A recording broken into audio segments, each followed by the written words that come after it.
Tonight, we will journey together through ancient tales of wisdom and peace.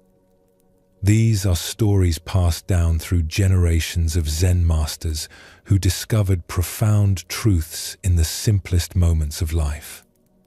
Before we begin, feel free to share what time it is and where you're listening from. As we begin this journey together, know that this wisdom is not difficult or complicated. It speaks to something you already recognize deep within yourself. You don't need to remember every detail or grasp every meaning. These stories work best when received with an open, relaxed mind. Feel free to let your body settle completely into rest. Allow your breathing to find its own gentle rhythm. There's nowhere else you need to be, nothing else you need to understand. Tonight, you are just a traveler on an ancient path, guided by wisdom that has brought peace to countless people before you. Relax. Take a slow, deep breath, and let's begin our journey together. In the mountains of ancient China, where morning mist clung to pine trees and the air held the scent of stone and moss, there lived a young student named Wei. He had come to study at a small temple perched on a cliff, drawn by stories of a master whose wisdom was said to be as deep as the valley below and as clear as mountain springs. Wei was eager to learn. His mind moved like quicksilver, jumping from question to question, idea to idea. During meditation periods, his thoughts raced through memories, plans, worries, and dreams. He would shift on his cushion, adjust his posture, and glance around at the other students who seemed to sit as still as the stone statues in the temple courtyard. The temple followed an ancient routine. Each morning before dawn, a single bell would ring 3 times. The sound would float across the temple grounds, calling the monks and students to their first meditation of the day. The bell was old, cast centuries ago by a master craftsman. When struck, it produced a note so pure and resonant that it seemed to fill not just the air, but somehow the very stones of the mountain itself. Wei noticed that when the bell rang, something happened to the other students that puzzled him.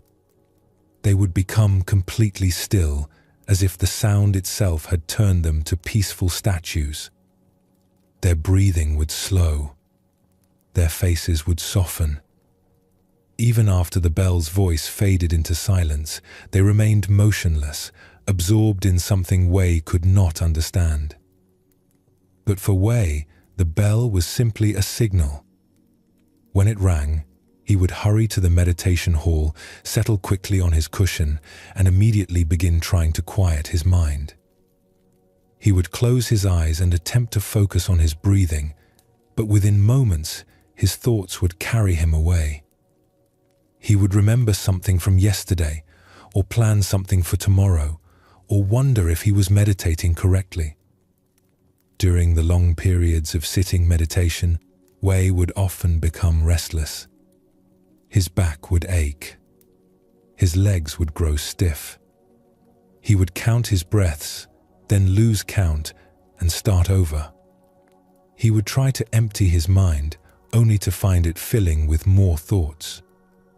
The harder he tried to be still, the more agitated he became. After several months of struggle, Wei approached his teacher, Master Lin.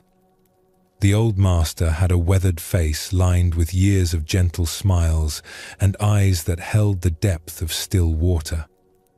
Wei found him in the temple garden, slowly tending to a small grove of bamboo. "Master," Wei said with frustration in his voice, "I have been practicing meditation for months, yet I cannot find the stillness that the other students seem to possess so naturally. My mind is like a wild horse that refuses to be tamed. When the morning bell rings, they become peaceful immediately. But I only become more aware of my restlessness." Master Lin continued his careful work with the bamboo, pruning away dead leaves with gentle precision. He was quiet for so long that Wei began to wonder if the master had heard his question.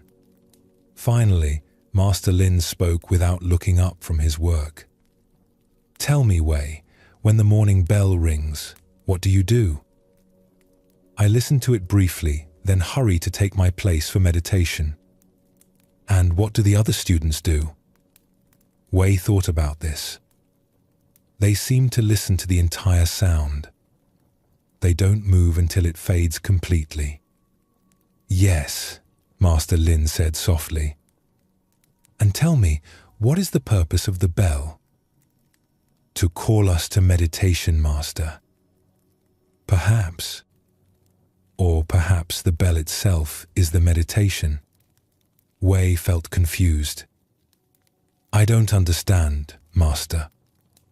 The bell rings for only a few moments. How can such a brief sound be meditation?" Master Lin finally looked up from his work. His eyes held a gentle warmth. "Tomorrow morning, instead of rushing to the meditation hall when the bell rings, I want you to do something different. I want you to listen to the bell as if your life depended on hearing every particle of its sound. Listen not just with your ears, but with your whole body, your whole being. Don't think about meditation. Don't think about anything. Simply receive the gift of that sound completely." The next morning, Wei positioned himself in the courtyard where he knew the bell's voice would reach him clearly. When the first strike came, instead of his usual hurried response, he followed his teacher's instruction. He listened with every fiber of his attention. The sound was extraordinary. It began with a bright, clear note that seemed to emerge from silence itself.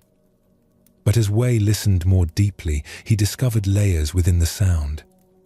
There were high tones that sparkled like sunlight on water, middle tones that rolled like gentle thunder, and deep undertones that seemed to vibrate in his chest and belly. But the most remarkable discovery was the silence that held the sound. Before the bell was struck, there was silence. The sound emerged from this silence, flowered in it, then gradually returned to it.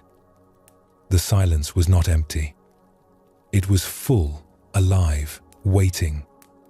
It seemed to extend in all directions, infinite and welcoming. As the sound faded, Wei found that his mind had become as still as a mountain lake at dawn. His breathing had naturally slowed and deepened. His body felt relaxed, yet alert. For those few minutes of listening, his restless thoughts had completely disappeared, not because he had fought them, but because he had become so absorbed in receiving the bell's gift that there was no room for anything else. When the sound faded completely into silence, Wei remained motionless for a long time. The stillness that had always seemed so elusive suddenly felt as natural as breathing. He understood now why the other students didn't hurry to the meditation hall. The meditation had already begun. From that day forward, Wei's relationship with both sound and silence transformed. He realized that the bell had been offering him this gift every morning, but he had been too eager to get to formal practice to receive it. The deep listening became his gateway to the stillness that had seemed so impossible to achieve through effort alone. Months later, when new students arrived at the temple and complained about their restless minds during meditation, Wei would share the lesson Master Lin had taught him. "Don't try to create stillness," he would say gently. "Learn to recognize the stillness that is already here, hiding within sound, hiding within silence, hiding even within movement when that movement is met with complete attention." The wisdom of the silent bell teaches us something profound about the nature of peace.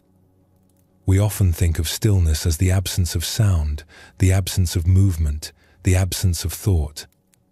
But true stillness is not absence. It is presence. Complete, absorbed presence with whatever is actually happening in this moment. Wei discovered that his restless mind was not his enemy. His problem was not the presence of thoughts, but his relationship to those thoughts. When he tried to force his mind to be quiet, he created tension. When he learned to listen so completely that thoughts naturally faded into the background, stillness arose by itself. This teaches us that the peace we seek in meditation, in Zen practice, in life itself, is not something we must manufacture through effort. It is something we must learn to notice, to receive, to allow. Like the sound of the ancient bell, peace emerges from silence, exists within sound, and returns to silence. Our job is not to create this peace, but to listen for it with such complete attention that we cannot help but rest in its embrace. The bell in Wei's story represents all the moments in daily life when peace is being offered to us, but we are too busy rushing towards some future goal to receive the gift. The sound of rain on the roof, the feeling of breath moving in and out of our body, the warmth of sunlight through a window. These are not interruptions to our spiritual practice. They are the practice itself, when met with the kind of listening that Wei learned to cultivate. As your own breathing naturally slows and deepens now, you might notice how each breath has its own sound, its own silence. Like the temple bell, your breath emerges from stillness, exists in stillness, and returns to stillness. There is nothing you need to add to this natural rhythm. Nothing you need to fix or improve. Only this, the willingness to listen with your whole being to what is already here. In the rolling hills of ancient China, where morning mist gathered in valleys and stone paths wound between groves of cypress trees, there stood a monastery known for its unusual approach to spiritual training. The monks there were famous not for their speed in reaching enlightenment, but for their extraordinary patience in cultivating wisdom slowly, like farmers tending crops through many seasons. Among these monks lived a young man named Chen who had arrived with great enthusiasm and even greater haste.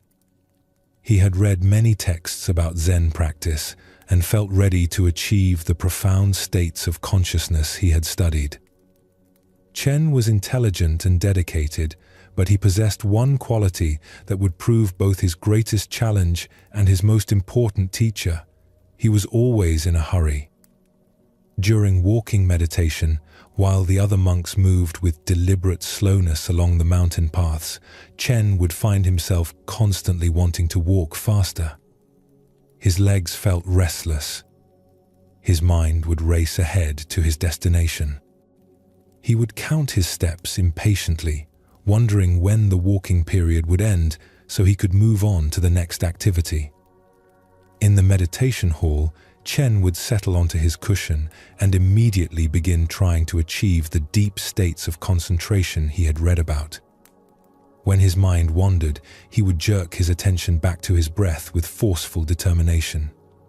When peaceful moments arose naturally, he would try to grasp them and make them permanent, which inevitably caused them to disappear. During work periods, Chen would complete his assigned tasks quickly and efficiently, then look around for more work to do.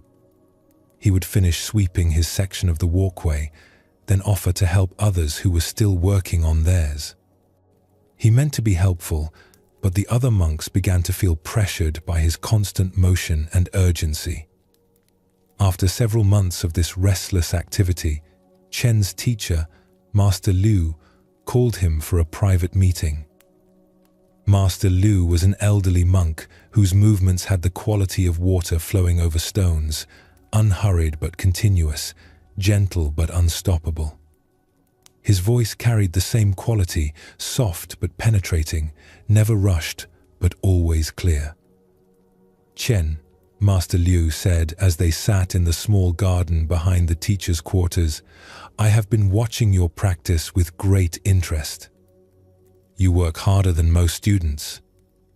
You study more texts than others. You sit in meditation longer than many monks who have been here for years. Yet something in your approach concerns me." Chen felt a flutter of anxiety. He had been trying so hard to be a good student. "Master, please tell me what I'm doing wrong so I can correct it immediately." Master Liu smiled gently.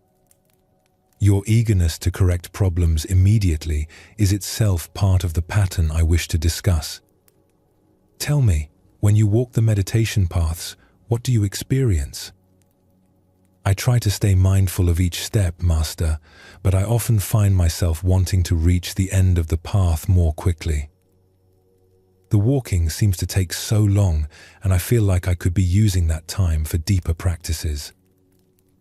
"And when you sit in meditation?" "I work very hard to concentrate on my breath, but my mind is often agitated. I keep trying to achieve the profound stillness I've read about, but it seems to elude me. I wonder if I need to practice longer or try different techniques." Master Liu nodded thoughtfully. "I see. And tell me, Chen, what do you hope to accomplish through your practice here?" "I want to achieve enlightenment, Master. I want to understand the deepest truths of Zen Buddhism and develop real wisdom, not just intellectual knowledge." "These are worthy aspirations," Master Liu said quietly. "But I wonder if your approach to achieving them might be creating obstacles.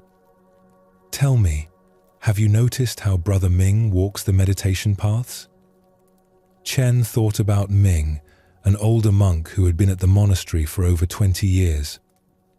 "He walks very slowly, Master. Sometimes it seems like he's barely moving at all. I often wonder if he's being lazy or if he's having trouble with his legs." "Tomorrow morning," Master Liu said, "I want you to try something different. Instead of walking the path at your usual pace, I want you to walk exactly as Brother Ming walks. Match his speed precisely. Don't try to understand why or judge whether it's useful.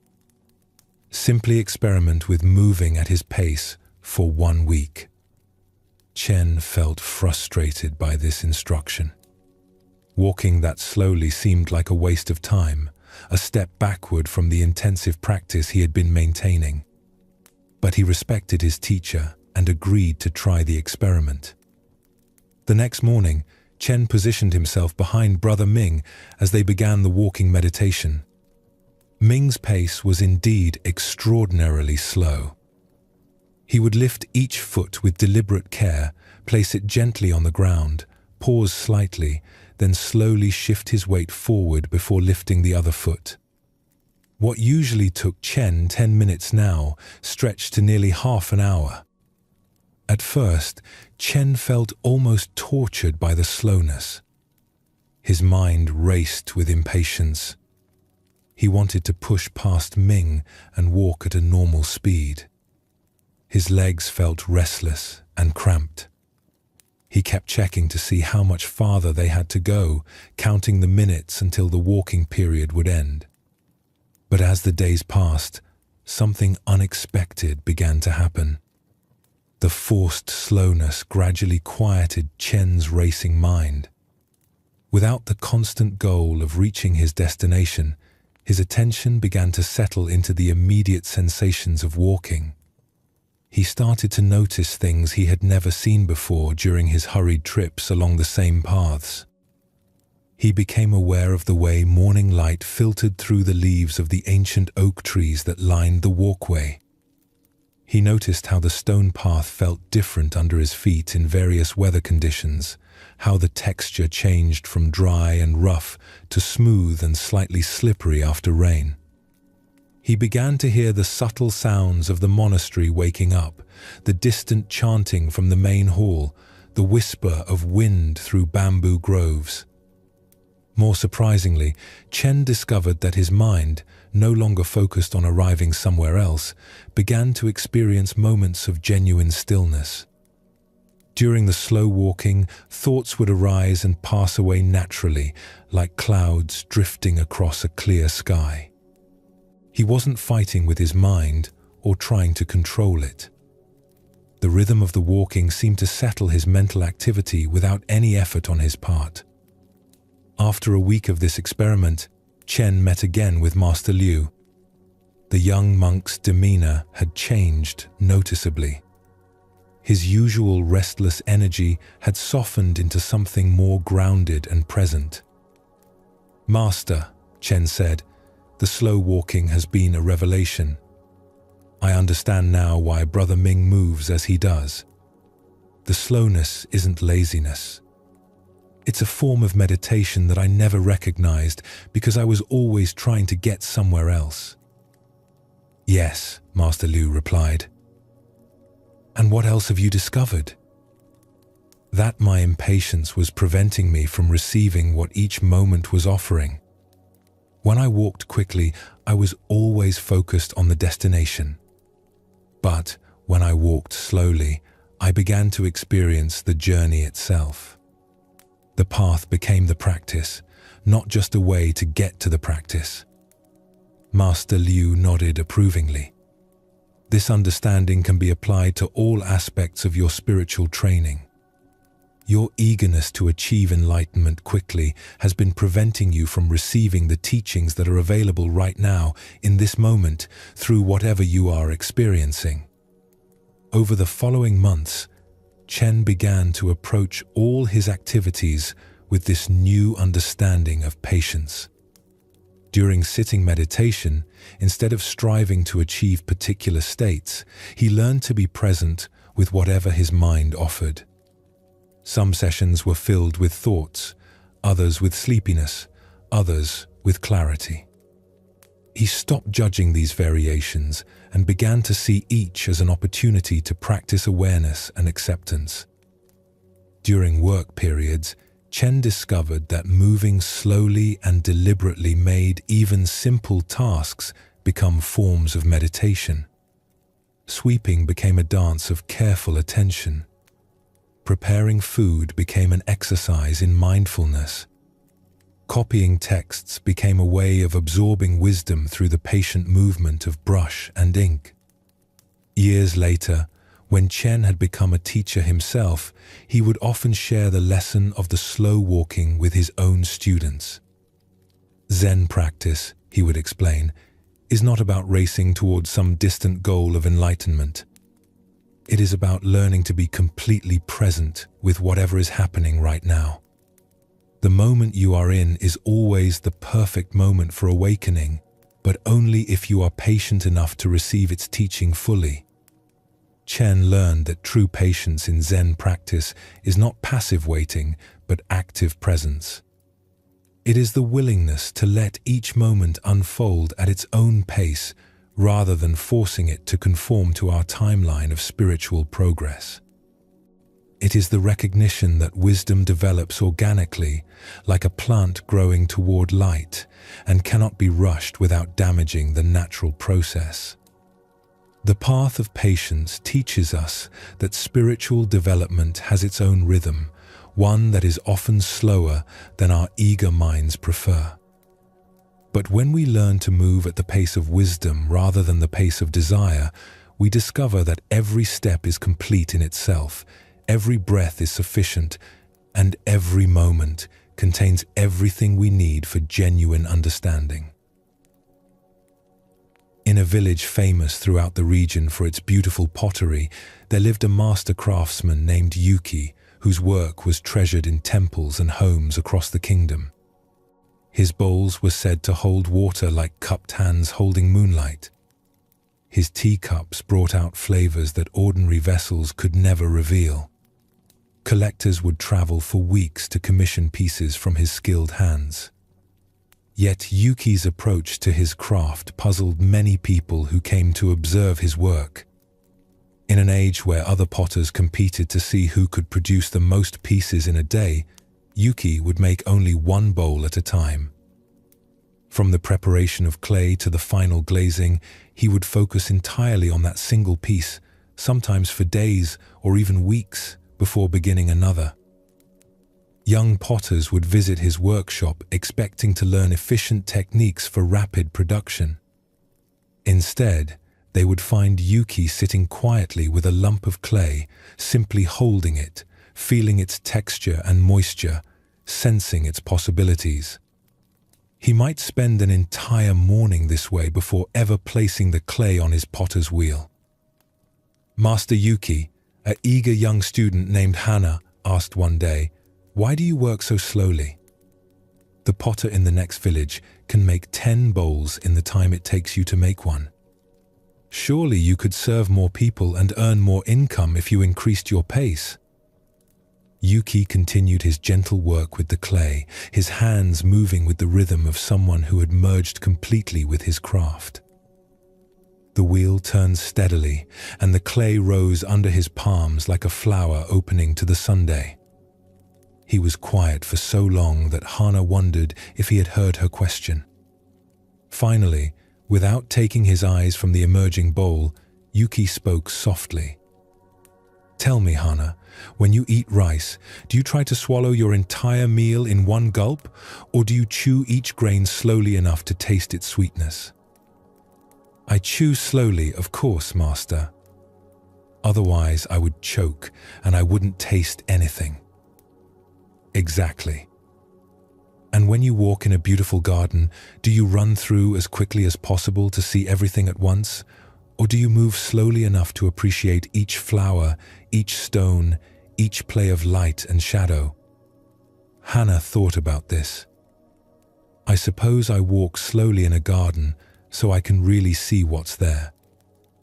"Yes," Yuki said, his hands continuing their patient dance with the clay. "So tell me, why should the creation of something beautiful be any different? If I try to make 10 bowls quickly, I create 10 objects. But if I make one bowl with complete attention, I create something that carries the quality of that attention within itself." As the days passed, Hana began to understand what Yuki meant. She watched him work with each bowl as if it were the only bowl he would ever create. When centering the clay on the wheel, he would take whatever time was needed to achieve perfect balance. If the clay was not perfectly centered, he would stop, remove it, and begin again rather than continuing with an imperfect foundation. When pulling up the walls of the bowl, Yuki's movements were so slow and steady that Hana could barely detect the progress from moment to moment.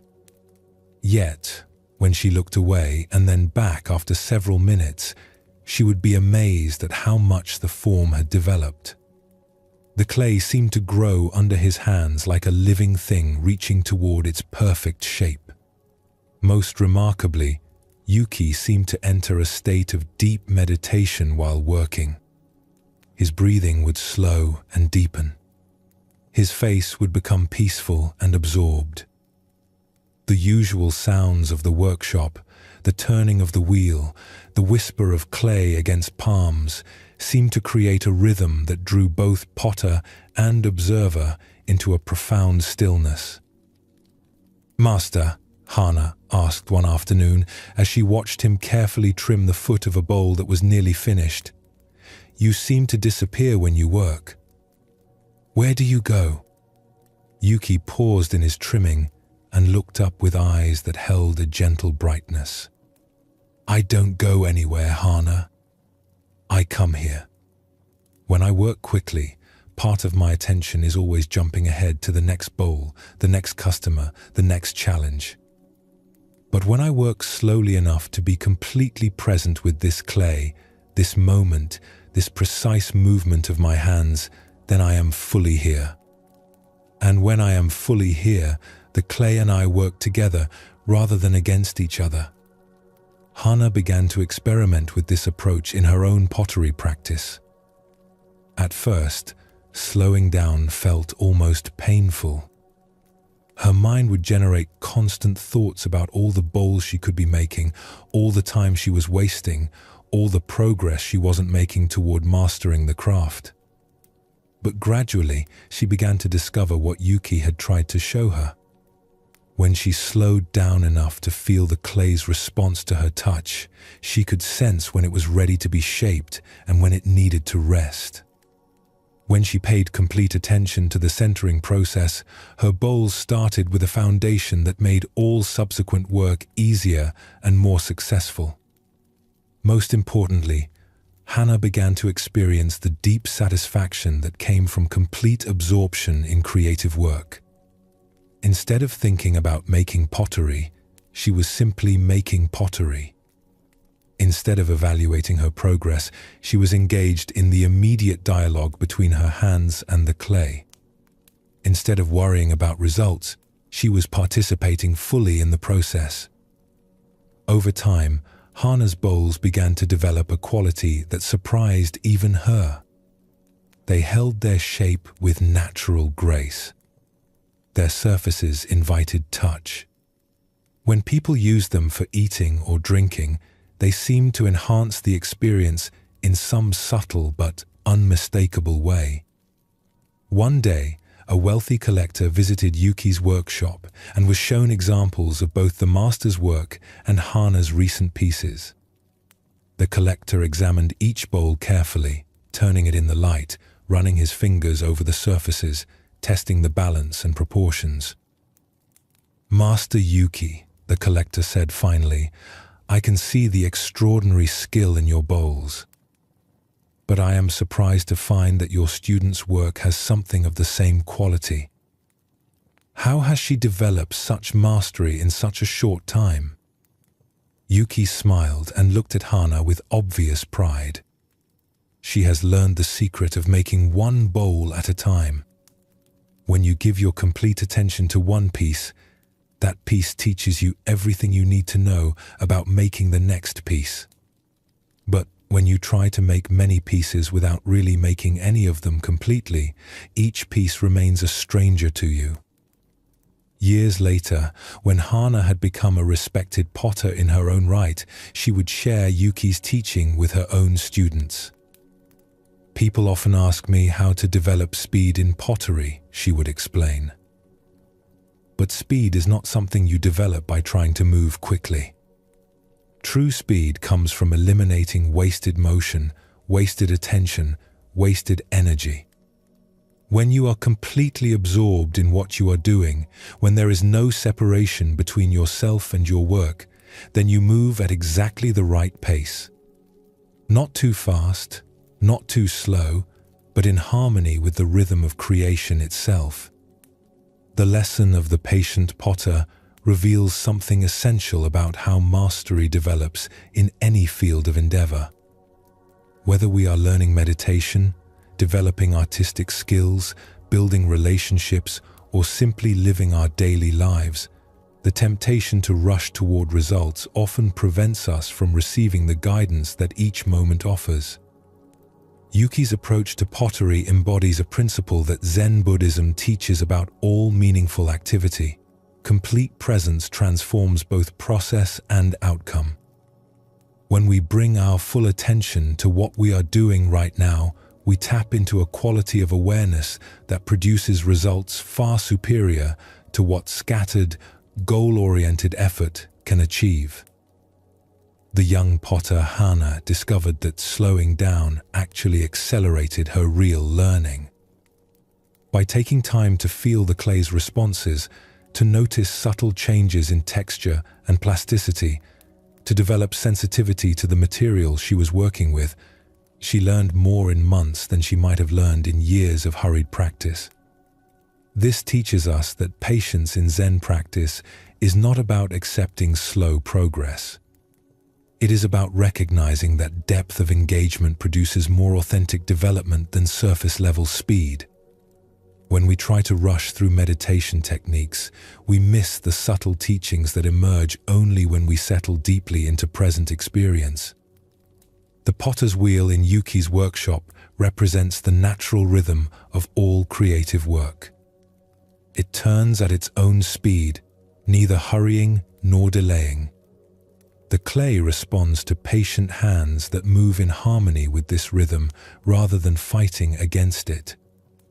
When potter and wheel and clay work together, beauty emerges effortlessly, like water finding its own level. In your own breath, you can feel this same rhythm. Each inhalation and exhalation happens at exactly the right pace for your body's needs in this moment. You don't need to speed up your breathing to get more oxygen faster. You don't need to slow it down to prove you're relaxed. Your breath knows its own perfect timing, and when you align with that natural rhythm, peace arises spontaneously. The path of patience that both Chen and Hana discovered is always available to us. In walking, we can move slowly enough to feel our connection to the earth beneath our feet. In working, we can give complete attention to each task rather than rushing toward completion. In listening, we can receive words fully before preparing our response. In breathing, we can allow each breath to teach us about the natural rhythm of letting go and receiving. Rest in this patient presence that asks nothing more than your willingness to be here now, breathing naturally, allowing the gentle rhythm of sleep to carry you deeper into the peaceful heart of understanding, where all things find their perfect timing and every moment is complete. Along the banks of a mountain river that carved its way through ancient stone and carried the snowmelt of distant peaks toward the valley below, there lived a man named Jin who had developed an unusual obsession. For over 10 years, he had been collecting river stones, gathering specimens that caught his eye during daily walks along the water's edge. Jin's collection had grown to fill every shelf, basket, and corner of his small cottage. He had smooth stones worn round by centuries of flowing water, angular pieces freshly broken from cliff faces, stones with unusual colors and patterns, and rare specimens with fossils embedded in their surfaces. Each stone had been selected with care, chosen for its unique beauty or interesting characteristics. The collecting had begun innocently enough. Jin had been walking the riverbank one morning when a particularly beautiful blue-grey stone had caught his attention. Its surface was perfectly smooth, polished by countless years of water flow, and it fit perfectly in the palm of his hand. He had brought it home and placed it on his windowsill, where the morning light would illuminate its subtle colors. But one stone had led to another and another. Soon Jin was spending several hours each day searching the riverbank for new additions to his collection. He developed an eye for spotting unusual specimens. He learned to distinguish between different types of rock, to appreciate the various ways water could shape stone, to recognize the geological stories that different patterns told. Jin took great pride in his collection. He would spend evenings arranging and rearranging his stones, creating displays that showed off their various qualities. He built special shelves to house the larger specimens and small boxes lined with soft cloth to protect the more delicate pieces. Visitors would often comment on the beauty of his collection and the obvious care with which it was maintained. But as the years passed, something troubling began to happen. Jin found that his joy in discovering new stones was being overshadowed by anxiety about maintaining his existing collection. He worried about chips and cracks that might develop. He fretted over dust that accumulated despite regular cleaning. He became possessive about his most prized specimens, reluctant to let visitors handle them for fear of damage. More troubling still, Jin noticed that his daily walks along the river had lost much of their peaceful quality. Instead of simply enjoying the sound of flowing water, the play of light on the surface, the way different seasons changed the character of the stream, he was always scanning the shoreline for new stones to add to his collection. His relationship with the river had become acquisitive rather than appreciative. One spring morning, after heavy rains had swollen the river and deposited many new stones along its banks, Jin encountered an old monk sitting quietly by the water's edge. The monk was watching the river flow with obvious pleasure, occasionally tossing small pebbles into the current and smiling as they disappeared beneath the surface. "Good morning, Master," Jin said politely, recognizing the monk's robes. "This is an excellent morning for collecting stones. The high water has brought down many beautiful specimens from upstream." The monk looked up with eyes that held the same clarity as the flowing water beside them. "Yes, the river is very generous with its gifts. But tell me, friend, what do you do with the stones you collect?" Jin felt pleased to share his expertise. "I have a wonderful collection at my cottage. Stones of every type and color, some quite rare. I've been gathering them for over 10 years. Each one has its own place in my displays." "Ah," the monk said with gentle interest. "And do the stones enjoy being in your collection?" Jin felt puzzled by this question. "I'm not sure what you mean, Master. They're just stones, but I take very good care of them. I keep them clean and safe from damage." "I see. And tell me, where were these stones before you collected them?" "Here by the river, of course. They were mixed in with all the ordinary stones that no one notices or appreciates." The monk picked up a small grey pebble from beside his feet and held it up to catch the morning light. "This little stone has been traveling downstream for perhaps centuries, visiting different bends in the river, watching the seasons change, feeling the caress of flowing water every day. Do you think it might miss its journey if someone took it away to keep it safe on a shelf?" Jin considered this perspective, which had never occurred to him. "But Master, surely it's better to preserve beautiful stones than to let them be lost in the river where their beauty goes unnoticed." "Lost?" the monk asked with a small smile. "Or continuing their ancient journey?" He tossed the pebble gently into the flowing water, where it disappeared with a soft splash. "That stone is now traveling to places I will never see, becoming part of landscapes I cannot imagine. Its journey continues." Jin felt a strange pang as he watched the pebble vanish into the current. He had never thought of his collecting as interrupting the stone's natural journey. He had always believed he was saving them, appreciating them in ways that nature could not. "But Master," Jin said, "if I don't collect them, their beauty will be wasted. No one will see how remarkable they are." The monk gestured toward the flowing water. "Look at this river, friend. Every day, millions of stones travel downstream. Their surfaces catch sunlight, reflect in pools, create patterns as they tumble over small waterfalls. Birds see them. Fish swim among them. The water itself is shaped by their presence.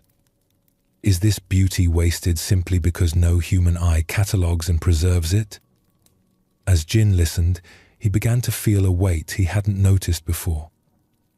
His cottage full of stones suddenly seemed less like a treasure house and more like a prison where beautiful objects were kept apart from their natural home. For the first time, he wondered if his collecting had been motivated more by his desire to possess beauty than by his love of beauty itself.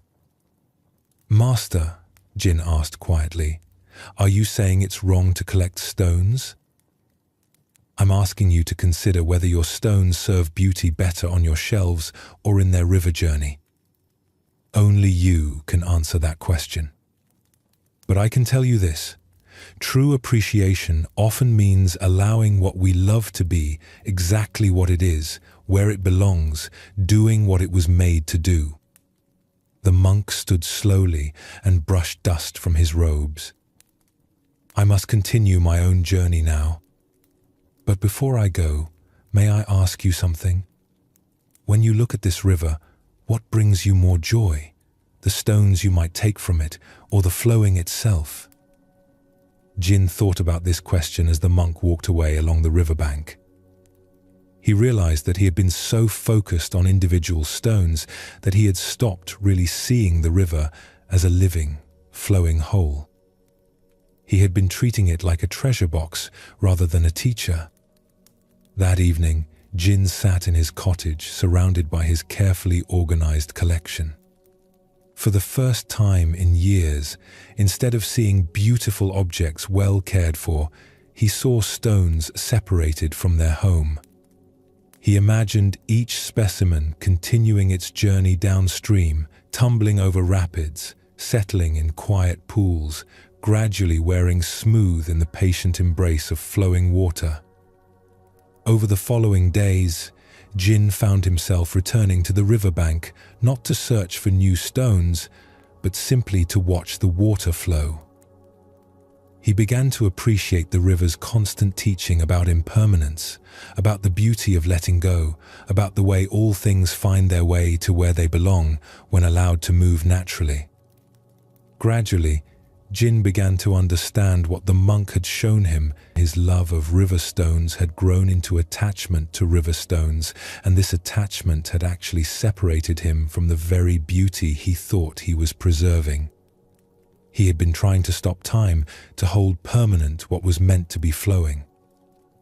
After much consideration, Jin made a decision that surprised even himself. On a clear morning when the river ran low and peaceful, he began returning his stones to the water. Not carelessly or with regret, but with gratitude for the time they had spent together and joy for the journeys they would continue. Some stones he placed gently in shallow pools where they could settle slowly back into the river's rhythm. Others he tossed into deeper currents where they could tumble and roll toward distant destinations. Each release felt like a small gift, both to the stone and to himself. The process took many days, but Jin found that instead of feeling loss, he experienced a growing sense of freedom. His cottage became spacious again. His walks along the river returned to being peaceful contemplation rather than acquisitive hunting. He began to see beauty everywhere, not just in objects worth collecting, but in the flowing itself, the constant dance of water and stone that created beauty far greater than any individual specimen. Years later, when people asked Jin about his former collection, he would smile and point to the flowing river. "My collection is still here," he would say. "It's just not standing still anymore. Every day I can visit stones I knew, watch new ones arrive, and appreciate beauty that's alive and moving rather than captured and static. I learned that loving something sometimes means letting it be free to follow its natural way."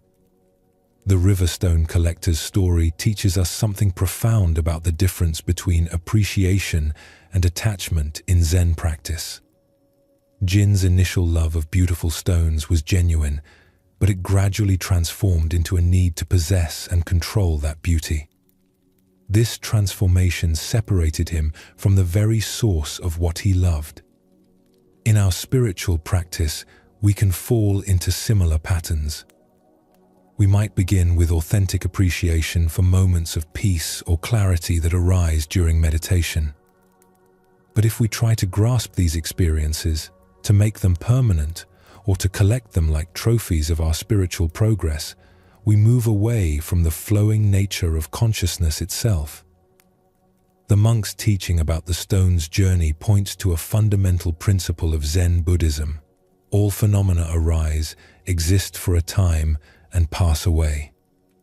This includes our thoughts, emotions, insights, and even our deepest spiritual experiences. When we try to hold on to these experiences, we interrupt their natural flow and create suffering. Jin discovered that true love often means allowing what we cherish to be exactly what it is, moving according to its own nature rather than according to our desires. This applies not only to objects but to people, experiences, and even our own mental states. When we learn to appreciate without grasping, we open ourselves to a much richer and more dynamic relationship with life. The flowing river represents the constant movement of existence itself. everything is always in the process of becoming something else.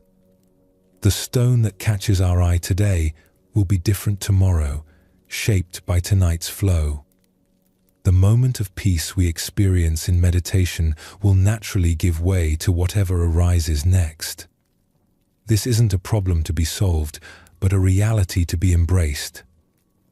Let your own awareness flow now like that mountain river, carrying thoughts and sensations downstream without trying to hold on to any particular experience. Notice how much more spacious and peaceful your mind feels when you stop trying to collect and preserve moments and instead allow them to arise and pass naturally, each one perfect in its brief appearance before flowing on to make room for what comes next.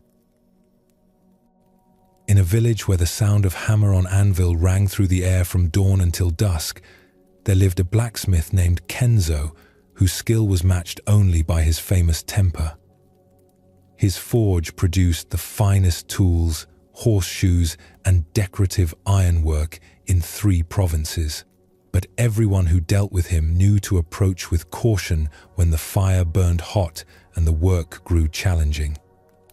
Kenzo's anger was legendary. When a piece of metal refused to bend to his will, he would curse and strike the anvil with such force that sparks would shower like falling stars. When customers questioned his prices or suggested changes to his designs, his face would redden and his voice would rise until even the bravest villagers would retreat hastily from his shop. When apprentices made mistakes, his shouting could be heard 3 streets away, and more than one young man had fled his training rather than endure the master's volcanic temper. The ironwork that emerged from Kenzo's forge was undeniably beautiful, but it came at a cost that extended beyond the payment in coins. The blacksmith's anger seemed to infect his workspace. Apprentices learned to work in nervous tension.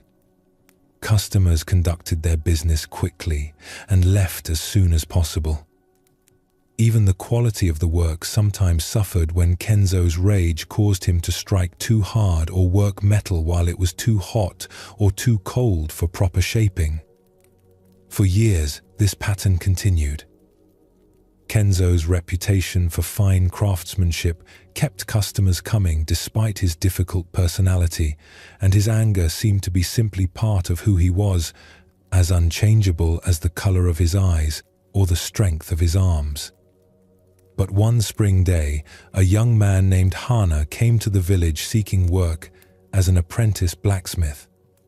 Hana had trained briefly with a master in a distant town, but that forge had closed when the old smith retired.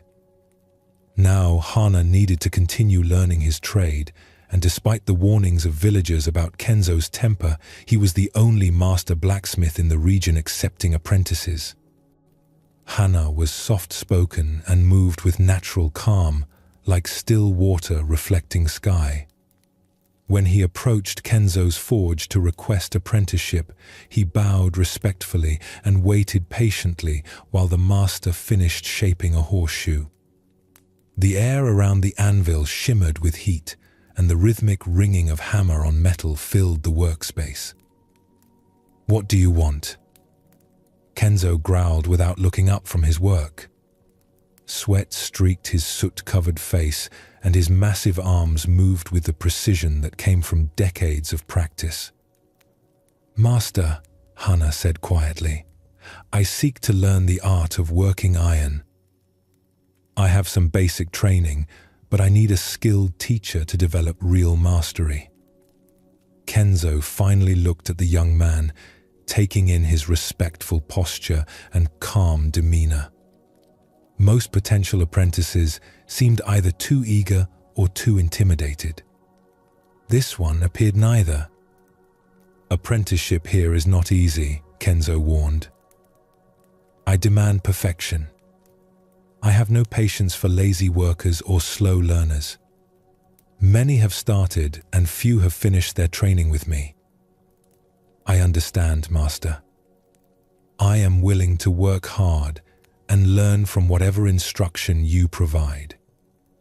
Something in Hana's quiet confidence appealed to Kenzo, though he couldn't have explained why. Against his better judgment, perhaps influenced by the young man's obvious sincerity, he agreed to a trial period. For the first few weeks, Hana worked diligently at the simple tasks assigned to new apprentices. He tended the fire with careful attention to maintaining the proper heat for different types of work. He sorted and organized tools with precision. He observed Kenzo's techniques with focused attention, asking questions only when appropriate and listening to answers without argument or interruption. But inevitably, as Hana began working with heated metal himself, mistakes occurred. The first time he allowed a piece of iron to cool too much before shaping, ruining an hour's work, Kenzo's temper exploded with its usual force. "Fool!" the master said, his face darkening with anger. "Were you sleeping? Can't you see when iron loses its working heat? Now we must start over because of your carelessness." The other apprentices in the shop tensed, waiting for Hana to cringe or make excuses, or perhaps flee as others had done. But something unexpected happened. Hana absorbed Kenzo's anger like earth absorbing rain. He didn't shrink away or defend himself. He didn't argue or make excuses. Instead, he bowed deeply and said simply, "Yes, Master. I see my mistake clearly now. Thank you for showing me what I failed to observe." There was something in Hana's response that took the wind out of Kenzo's rage. The young man wasn't being sarcastic or submissive. He seemed genuinely grateful for the correction, despite its harsh delivery. More puzzling still, he showed no fear or resentment, only sincere attention to learning from his error. As weeks passed, this pattern repeated. When Hana made mistakes, which all apprentices do, Kenzo would explode with his characteristic fury. But each time, Hana would receive the anger with perfect calm, acknowledge his error honestly, and demonstrate through his actions that he had learned from the correction. Something remarkable began to happen. Kenzo found that his anger, which usually fed on fear or defensiveness in others, had nothing to sustain it when directed at Hana. The young man's responses were like throwing oil on water instead of on fire. Instead of igniting greater fury, they created a strange kind of stillness. Other people in the forge began to notice the change. When Kenzo shouted at Hana, the apprentice's calm somehow affected the entire workspace. Instead of everyone becoming more tense, there was an odd sense of peace that settled over the shop. It was as if Hana's serenity had a quality that absorbed anger rather than reflecting it back. Gradually, almost without realizing it, Kenzo found himself shouting less frequently at Hana than at the other apprentices. It wasn't that the young man made fewer mistakes. Rather, his responses to correction made anger seem unnecessary, even counterproductive. One evening, after a particularly challenging day when several complex projects had required careful attention, Kenzo asked Hana to remain after the other apprentices had left. "Young man," the master said, "I've been observing your responses to correction, and they puzzle me. When I shout at the others, they become defensive or frightened. When I shout at you, you seem almost grateful. Why is this?" Hana considered the question carefully before answering. "Master, when you show anger about my mistakes, I understand that you care about the quality of the work and about my learning. Your anger shows me exactly where I need to pay more attention. It's like a clear signal pointing to what needs improvement. But doesn't my anger make you feel bad about yourself?" "No, Master. Your anger is about the work, not about me as a person. You become angry when iron is worked incorrectly, when fire is managed poorly, when techniques are applied carelessly. These are all things I can learn to do better. Your anger helps me see clearly what needs to change." Kenzo was quiet for a long time, staring into the glowing coals of the forge. Finally he asked, "What do you see when you look at my anger?" "I see a master craftsman who cares deeply about his art. I see someone who has high standards because he knows what excellent work looks like. I see a teacher who uses whatever methods are necessary to help his students learn properly. And you feel no resentment when I shout at you." Hana shook his head. "How can I resent someone for trying to teach me? When you point out my mistakes with strong emotion, it helps me remember the corrections more clearly than gentle suggestions might. Your anger serves the learning." This conversation marked a turning point in Kenzo's understanding of his own temperament. Over the following months, he began to notice that his anger seemed to have different effects depending on how it was received. When apprentices responded with fear or defensiveness, his anger grew stronger and more destructive. When Hana received it as information about the work rather than as personal attack, the anger served its purpose quickly and dissolved naturally. More remarkably, Kenzo began to discover that he had a choice about how he expressed his passionate care for craftsmanship. Watching Hana's consistent calm in the face of criticism made the master more aware of his own emotional patterns. He realized that his anger often had more to do with his own frustration and impatience than with the mistakes of his apprentices. Gradually, Kenzo found himself speaking more directly about errors without needing to shout. When he did feel anger rising, he could express it more skillfully, focusing on the specific problem rather than attacking the person who had made the mistake. The transformation was gradual but unmistakable. Other apprentices noticed the change and began trying to respond to corrections more like Hana did. The entire atmosphere of the forge became more conducive to learning. Mistakes became opportunities for instruction rather than occasions for fear.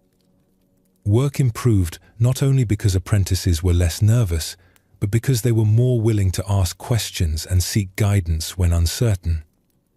Years later, when Hana had become a skilled blacksmith himself and was preparing to establish his own forge, Kenzo shared with him what he had learned through their relationship.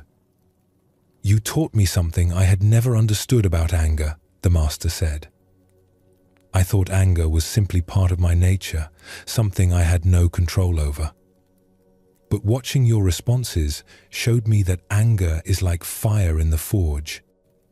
It can be destructive if not properly directed, but when channeled skillfully, it can serve the work rather than damaging it." Hana smiled with the same calm presence he had always shown. "Master, you taught me that emotions in others are not obstacles to avoid, but information to understand. Your anger was never my enemy. It was your way of caring made visible. When I stopped taking it personally and started receiving it as guidance, it became one of my most valuable teachers." The story of Kenzo and Hana illustrates something profound about how we experience the emotions of others and how our responses can either amplify or transform the emotional climate around us. Hana's approach to his master's anger demonstrates the Zen principle of receiving whatever arises without adding our own reactivity to it. Most people, when faced with another person's anger, respond with either fear or counter-anger.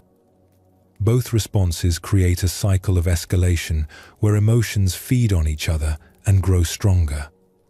Fear validates anger by suggesting that it's dangerous and powerful. Counter-anger creates conflict by meeting fire with fire. But Hana discovered a third way. receiving anger as information rather than as threat.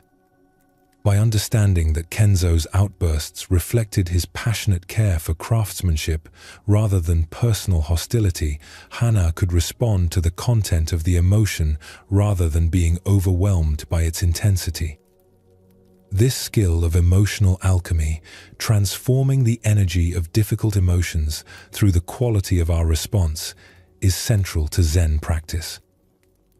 It requires both courage and wisdom. Courage to remain open when faced with intensity, and wisdom to see clearly what is actually happening beneath surface reactions. Hana's responses also changed Kenzo by showing him his own emotional patterns reflected in another person's calmness. When someone receives our emotions without reactivity, we can see them more clearly ourselves. The mirror of another person's peace allows us to recognize when our emotions are serving their purpose and when they are simply creating unnecessary turbulence. This teaching extends beyond dealing with other people's anger to all the emotional currents we encounter in daily life. Whether facing criticism, praise, disappointment, or excitement from others, we can practice receiving these energies without immediately adding our own reactions to them. In this space of clear reception, we can respond more skillfully rather than simply reacting automatically. The transformation that occurred in Kenzo's forge demonstrates how individual practices of emotional clarity can affect entire environments. When one person in a situation maintains genuine equanimity, it creates space for everyone to respond more wisely. Hana's calmness didn't suppress or deny the intensity of emotions present, but it prevented that intensity from spiraling into destructiveness. In the ancient forests of the high mountains, where morning mist clung to valleys and the air was thin and clear, there grew 2 trees side by side that had witnessed the changing of countless seasons. One was a massive oak, its trunk so wide that 3 people holding hands could not encircle it, its branches reaching toward the sky with the confidence of something that had never known defeat. The other was a willow, slender and graceful, its long branches hanging like curtains of green silk that swayed with every breath of wind. For over 100 years, these 2 trees had grown together, sharing the same soil, drinking from the same mountain streams, reaching toward the same sunday. Travelers would often rest in their shade and marvel at the contrast between them. The oak stood like a fortress of wood and bark, solid and unchanging season after season. The willow danced constantly, its flexible branches moving in patterns that seemed almost like gestures of greeting to each passing cloud and bird. The oak took quiet pride in its strength and stability. Through decades of storms, it had stood unmoved, while weaker trees around the forest had fallen or broken. Its deep roots anchored it firmly in the rocky mountain soil. Its thick branches could support the weight of snow, the force of wind, the nests of eagles. Nothing in nature could bend it against its will. The willow, by contrast, bent with every breeze.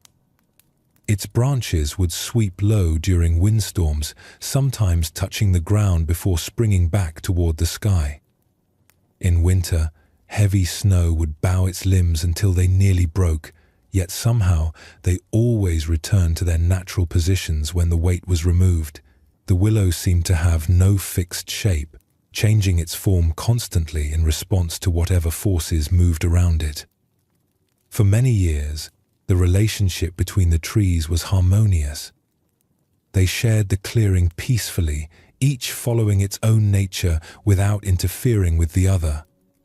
The oak provided steady shelter for small animals and birds who needed reliable protection.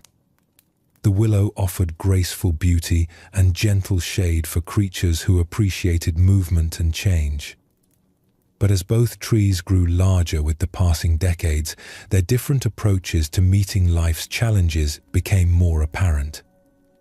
The oak grew not only taller but broader, its branches extending farther from its trunk, creating more impressive displays of strength and permanence. The willow grew more flexible with age, its branches becoming longer and more responsive to the slightest changes in air currents. One autumn, when both trees were in their prime maturity, the mountain region experienced the most severe storm in living memory. Winds descended from the high peaks with a force that had not been seen for generations. Rain fell in sheets so dense that the forest became almost dark during daylight hours. The storm lasted for 3 days and 3 nights, testing every living thing in its path. On the first day, the oak stood firm against the wind's assault. Its massive trunk remained perfectly vertical, while its strong branches held their positions with only minor movement. The tree took satisfaction in its ability to resist the storm's power, feeling confirmation of the wisdom of its approach to life. Strength against strength, will against will, it would not be moved. The willow responded to the storm completely differently. From the moment the first strong gusts arrived, its branches began their dance of accommodation. They would bend low when the wind pushed against them, then rise again when the pressure eased. Sometimes the branches would sweep almost horizontal to the ground, moving with the wind rather than fighting it. The tree seemed to be having a conversation with the storm, responding to each of its demands while maintaining its own essential nature. On the second day, the storm's intensity increased beyond anything the forest had ever experienced. Winds howled through the trees with sounds like the voices of mountain spirits in rage. Rain mixed with hail struck the forest with violence that damaged bark and stripped leaves from even the hardiest trees. The oak met this greater challenge with greater resistance. It stood like a monument to the power of strength and determination, refusing to bend even a degree from its upright position. Its branches, thick and rigid, held their angles against the wind's attempts to move them. Every fiber of the tree's being was committed to proving that force could be met with greater force, that the storm would break against its unwillingness to yield. The willow continued its flowing response to each change in the wind's direction and intensity. Its branches moved in patterns that seemed almost like water flowing around obstacles. When the wind pressed from one direction, the branches would yield completely, then spring back when the pressure shifted. The tree absorbed the storm's energy rather than opposing it, channeling the wind's force through its flexible structure rather than trying to block it. On the third day, the storm reached its peak intensity. Winds that had been strong became overwhelming. Sounds that had been loud became deafening. Throughout the forest, trees that had stood for decades began to fall. Even some of the largest and most established giants, trees that had weathered countless previous storms, began to crack and topple under forces beyond their ability to resist. The oak faced this ultimate test with all the strength it had developed over a century of growth. Its roots, deep and strong, gripped the rocky soil with desperate power. Its trunk, massive and rigid, stood against the wind like a tower defying earthquake. Its branches, thick as smaller trees, maintained their positions through sheer, stubborn strength. But the storm's power had grown beyond what even the mightiest resistance could withstand. As the oak continued to meet force with force, stress began to accumulate in its rigid structure. The very strength that had served it so well in smaller storms became a liability when faced with forces greater than its ability to resist. The tree could not bend, so it began to break. First, smaller branches started to crack under the constant pressure.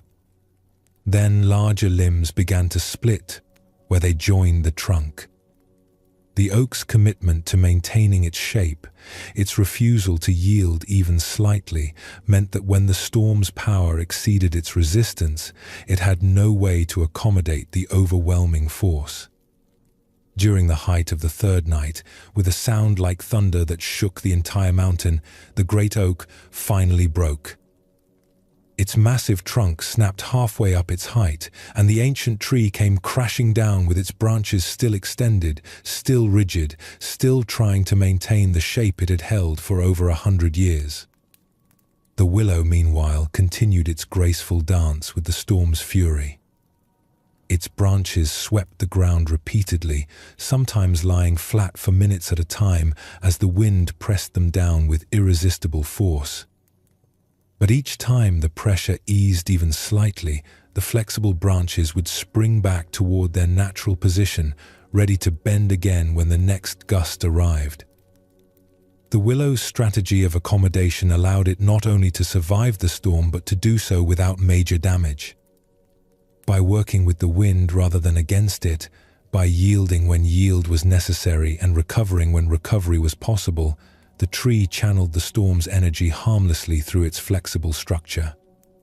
When morning came and the storm finally exhausted itself, the forest revealed the results of nature's test. Throughout the woodland, rigid trees lay fallen, their trunks snapped, or their root systems torn from the ground. The massive oak, despite its century of strength and its deep roots, lay in pieces among the other casualties of inflexibility. But the willow stood intact, its branches once again swaying gently in the calm morning breeze. Its trunk was unmarked, its root system undisturbed. The tree that had appeared most fragile, most vulnerable to the storm's power, had proven to be the most enduring when faced with forces beyond the capacity of mere strength to resist. Years later, as new trees grew around the willow and the fallen oak gradually returned to the soil that had nourished it, forest creatures would tell the story of the great storm to their offspring.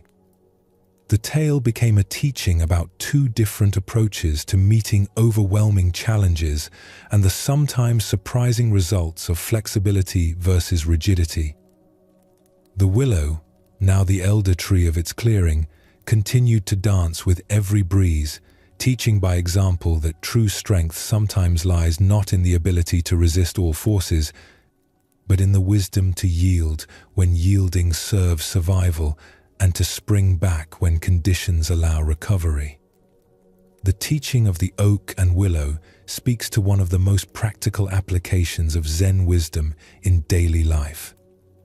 Both trees possessed admirable qualities, and both approaches had served them well for many years. The oak's strength and stability provided valuable gifts to the forest ecosystem. The willow's grace and flexibility offered different but equally important contributions. The distinction became crucial only when both approaches were tested by forces greater than either tree had previously encountered.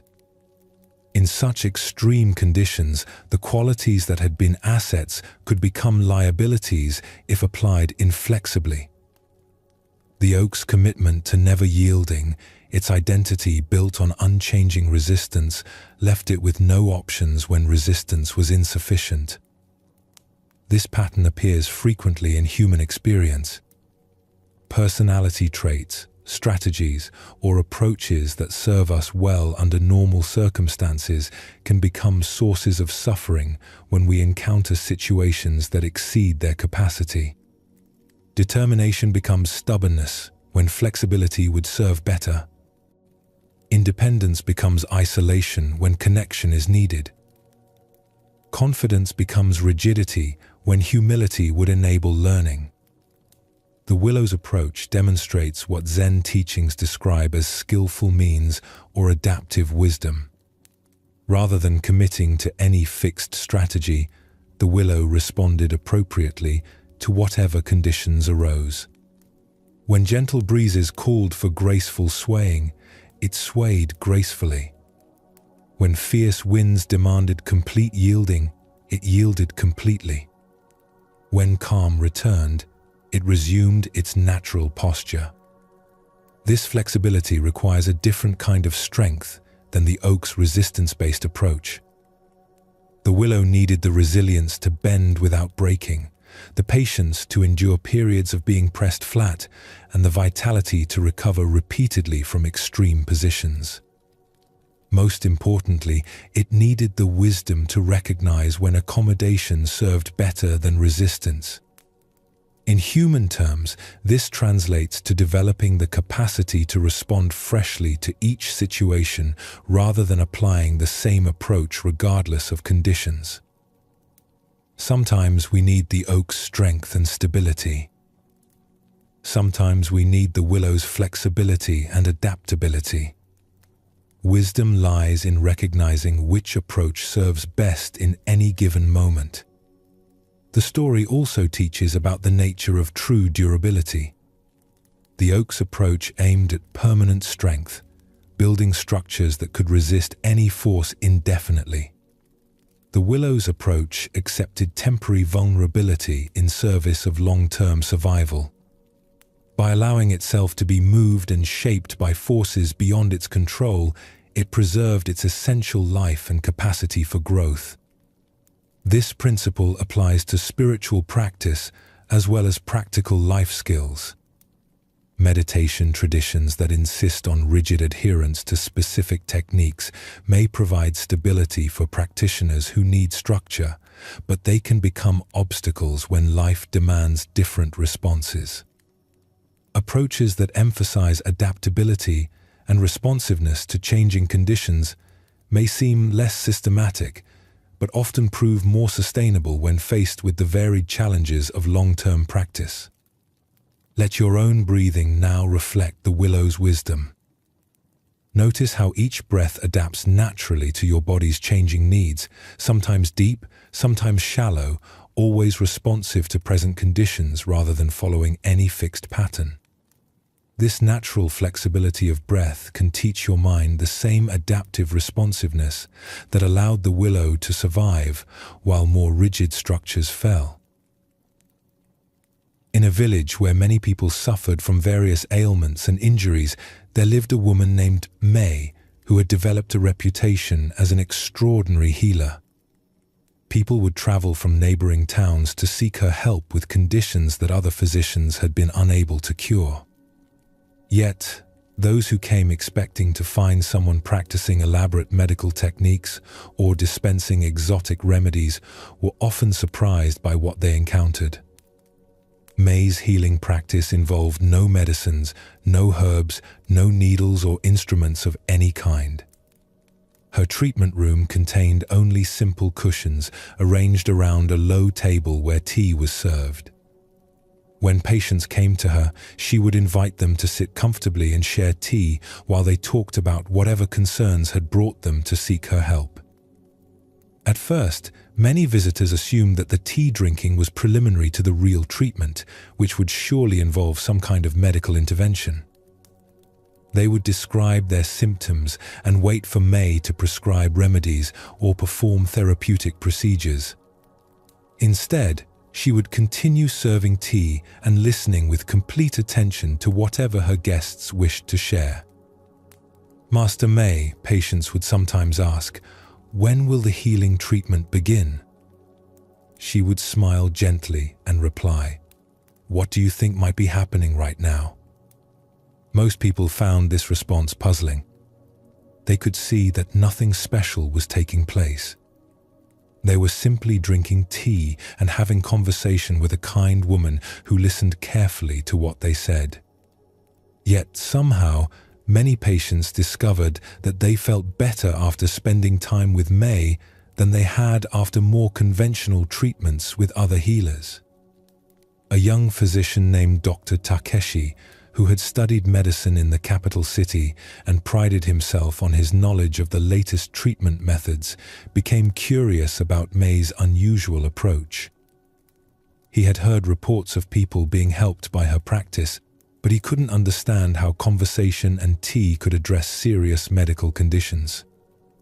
Dr. Takeshi decided to observe Mei's methods by visiting her under the pretense of seeking treatment for headaches that had been troubling him. He was skeptical about her approach, but curious enough to investigate whether there might be some technique he was overlooking. When he arrived at Mei's simple healing room, she greeted him with warmth and invited him to sit on one of the comfortable cushions. She prepared tea with careful attention, warming the cups, measuring the leaves precisely, and pouring the hot water with graceful movements that seemed almost ceremonial. "Tell me about these headaches," she said as she offered him a cup of the fragrant tea. "When do they usually occur? What does the pain feel like? How long have you been experiencing them?" Dr. Takeshi described his symptoms in clinical terms, expecting that this information would lead to questions about his medical history or suggestions for treatment approaches. Instead, Mei listened with such complete attention that he found himself sharing more personal details than he had intended. He mentioned that the headaches had begun shortly after he opened his medical practice. He described the pressure he felt to cure every patient who came to him. He talked about his frustration when conventional treatments failed to help people who were clearly suffering. He found himself discussing his own doubts about his abilities as a physician. As he spoke, Dr. Takeshi noticed something surprising. The tension in his shoulders, which he had been carrying for months, began to relax. The knot of worry in his stomach started to loosen. Even his headache, which had been building throughout the morning, seemed to ease. "What are you doing?" he asked Mei. "I can feel something changing in my body, but I don't understand what treatment you're providing." "What do you think is happening?" she asked again, refilling his teacup with the same careful attention she had shown throughout their conversation. Dr. Takeshi tried to analyze the situation medically. "You're not giving me any medicine. You're not manipulating my body or using any therapeutic techniques I can identify. You're just listening to me." "Yes," Mei said simply. "And how does it feel to be listened to completely?" Dr. Takeshi considered this question seriously. "It feels relieving. Like I can stop carrying all these concerns by myself. Like my problems are being held by someone other than just me. And when you're not carrying all that tension alone, what happens to your body?" "It relaxes," he realized. "The physical symptoms ease when the mental and emotional pressure decreases." Over the following months, Dr. Takeshi began incorporating some of Mei's approaches into his own medical practice. He discovered that many patients responded as much to being truly heard and understood as they did to pharmaceutical interventions. He started spending more time listening to the whole person rather than just focusing on specific symptoms. He also noticed that his own stress levels decreased when he approached medicine less as a battle against disease and more as a process of supporting people's natural healing capacities. The pressure he had felt to single-handedly cure every condition was replaced by a sense of partnership with his patient's own recovery processes. One day, after observing Mei's practice for over a year, Dr. Takeshi asked her to explain the principles behind her healing approach. "Many illnesses," Mei said, "have roots in the isolation and disconnection people feel. When someone is struggling with pain or disease, they often carry additional suffering from feeling alone with their problems. They believe no one really understands what they're experiencing." She paused to refill their teacups, a ritual that had become familiar and comforting to Dr. Takeshi. When people feel truly heard and understood, their nervous systems can relax. When they don't have to carry their burdens entirely alone, energy that was bound up in worry and tension becomes available for healing. "But surely this doesn't work for all conditions," Dr. Takeshi protested. "Some illnesses require specific medical interventions." "You're absolutely right," May agreed. "I always encourage people to seek appropriate medical care for serious conditions. But I've noticed that almost every healing process is supported when people feel seen and held by genuine caring attention." Dr. Takeshi thought about his own experience. The headaches that had brought him to May had indeed responded to conventional treatments, but they had always returned. The relief he found through feeling understood and less alone with his concerns had proven more lasting than any medicine he had tried. "Is this a medical technique?" he asked, "or is it just being human?" May smiled. "What's the difference?" "Medicine works best when it includes the full humanity of both the healer and the person being healed. Technical skill is important, but it becomes most effective when it's applied within relationships of genuine care and understanding." Over the years that followed, Dr. Takeshi developed a practice that combined his medical training with the listening skills he had learned from observing May. Patients began to comment that they felt better even before receiving treatment, simply from the experience of having their concerns heard completely.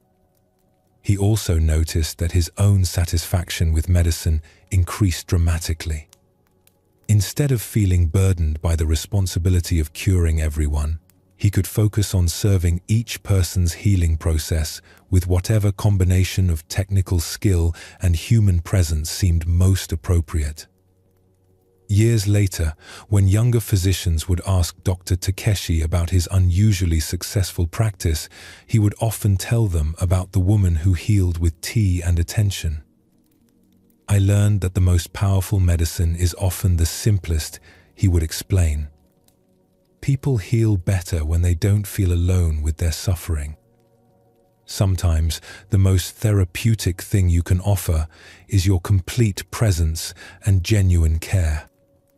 When May grew old and could no longer maintain her formal healing practice, many people in the village continued to visit her just to share tea and conversation.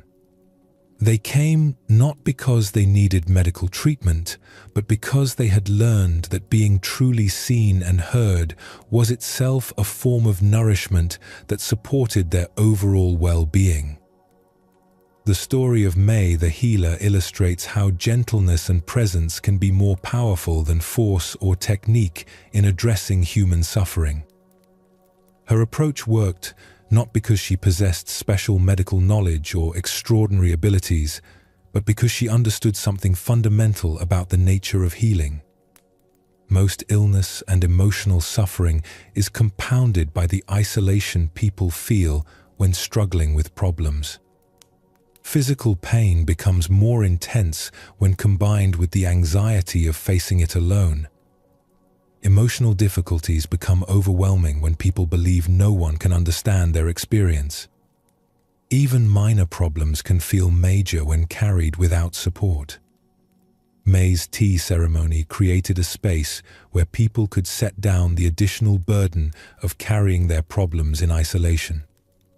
This didn't necessarily cure their conditions, but it often reduced the total amount of suffering they experienced and freed energy for their natural healing processes to work more effectively. Dr. Takeshi's integration of listening skills into conventional medical practice demonstrates how gentleness can enhance, rather than replace, more direct interventions. The presence and understanding that May offered didn't compete with medical treatments, but created conditions where those treatments could work more effectively. This principle applies beyond healing to all forms of helping and problem-solving. Whether we're supporting friends through difficult times, teaching students who are struggling, or working with challenging situations in our own lives, approaches that include genuine presence and understanding often accomplish more than techniques that rely purely on expertise or force. The gentle way that both the willow and May embodied requires a different kind of strength than approaches based on resistance or intervention. It requires the confidence to trust natural processes, the patience to allow healing and growth to happen at their own pace, and the wisdom to recognize that sometimes the most helpful action is the creation of supportive conditions rather than direct manipulation. In Zen practice, this translates to trusting the mind's natural capacity for awareness and peace, rather than trying to force enlightenment through aggressive techniques. Like May with her patience, we can create conditions that support awakening by cultivating presence, patience, and gentle attention to whatever arises in our experience. The willow and the healer both teach us that true effectiveness often comes from working with natural forces rather than against them, from supporting inherent capacities rather than imposing external solutions, and from responding appropriately to conditions rather than applying the same approach regardless of circumstances. Let your practice now embody this gentle way. Instead of trying to force your mind into special states, simply offer it the gift of kind attention. Instead of wrestling with whatever thoughts or sensations arise, practice receiving them with the same welcoming presence that May offered her visitors. Notice how this gentle acceptance creates conditions where peace can arise naturally, like healing emerging in the space of genuine care and understanding. In a remote valley where winters lasted half the year and snow often covered the ground from the first frost until late spring, there lived a farmer named Rio, whose approach to agriculture puzzled and sometimes worried his neighbors. While other farmers in the region followed the traditional cycle of planting in spring, tending through summer, and harvesting in autumn, Rio had developed the unusual habit of doing much of his most important work during the coldest, seemingly least productive months of the year. Every winter, while other farmers rested indoors or worked on repairing tools and buildings, Rio could be seen walking slowly through his snow-covered fields. He would carry a leather pouch filled with seeds, and at regular intervals he would stop, brush away the snow, and plant seeds directly into the frozen ground. To observers, this looked like either madness or a complete waste of valuable seeds. Rio, his neighbor Kenji, would say, watching from his warm farmhouse, "What can you hope to accomplish by planting in frozen soil? Those seeds will never survive the winter. You're throwing away resources that could be used properly in the spring." Rio would pause in his work, his breath forming clouds in the cold air, and reply gently, "Perhaps. But I have learned that some seeds need the winter to become what they are meant to be." This cryptic response only deepened his neighbor's conviction that Rio had developed some peculiar ideas about farming that went against all common sense and tradition. They would shake their heads and return to their warm houses, leaving the strange farmer to his winter planting. But Rio's approach was based on careful observation and years of experimentation. He had noticed that certain wildflowers and edible plants that grew abundantly in the valley's meadows never appeared in areas that were consistently cultivated according to conventional methods. These plants seemed to require exposure to winter's freeze and thaw cycles to germinate properly. Through patient trial and experimentation, Rio had discovered that many valuable plants needed what botanists call stratification, a process where seeds must experience cold temperatures for extended periods before they can sprout. The winter's freeze would break down tough seed coats, and the alternating cycles of freezing and thawing would prepare the seeds for vigorous growth when warm weather finally arrived. More importantly, Rio had observed that plants grown from seeds that had weathered entire winters in the ground developed root systems of extraordinary depth and strength. They seemed better able to survive drought, more resistant to diseases and more productive over the long term than plants grown from seeds that had been protected from winter's challenges. As years passed, other farmers began to notice that Rio's fields produced abundant harvests even during difficult growing seasons when their own crops struggled. His plants seemed to thrive in conditions that stressed more conventionally grown varieties. His root vegetables grew larger and kept better through the winter storage months. His grain crops stood strong against winds that flattened other farmers' wheat and barley. Still, few of Rio's neighbors were willing to risk valuable seeds on what seemed like an unreasonable practice. The logic of planting in frozen ground, of deliberately exposing seeds to winter's harshness, ran counter to every instinct about protecting valuable resources and nurturing growth under optimal conditions. One particularly harsh winter, when temperatures dropped lower than anyone could remember and snow accumulated deeper than usual, even Rio began to wonder if his winter planting might have limits. As he walked his rounds through the buried fields, placing seeds in ground so frozen it rang like stone when tapped, he questioned whether he was asking too much of nature's processes. But when spring finally arrived and the snow melted to reveal the winter's work, Rio's fields exploded into growth with a vigor that amazed even him. The seeds that had survived the harsh winter emerged as incredibly strong seedlings that quickly established themselves and began rapid development. Plants that normally took weeks to germinate after spring planting were already several inches tall, while his neighbors were just beginning their seeding. That autumn brought the most abundant harvest anyone in the valley had ever seen from Rio's land. The contrast with neighboring farms was so dramatic that other farmers could no longer dismiss his methods as eccentric folly. A few brave experimenters asked Rio to teach them his winter planting techniques. The secret, Rio explained to his first students as they walked through his snow-covered fields, is understanding that some seeds are designed to endure hardship. The winter doesn't destroy them. It prepares them. The cold and darkness that seem hostile are actually necessary for their transformation. He paused beside a small mound where he had planted bean seeds the previous month. These seeds are sleeping now, but they're not idle. The winter is teaching them patience, strengthening their capacity to burst forth when conditions become favorable. If I planted them in the warm greenhouse, they would sprout quickly, but remain weak. The winter gives them power they cannot develop in comfort. One of his students, a young farmer named Hiro, asked, "But how do you know which seeds need winter and which ones should be protected from it?" "Experience teaches you," Rio replied, "but there are signs you can learn to recognize."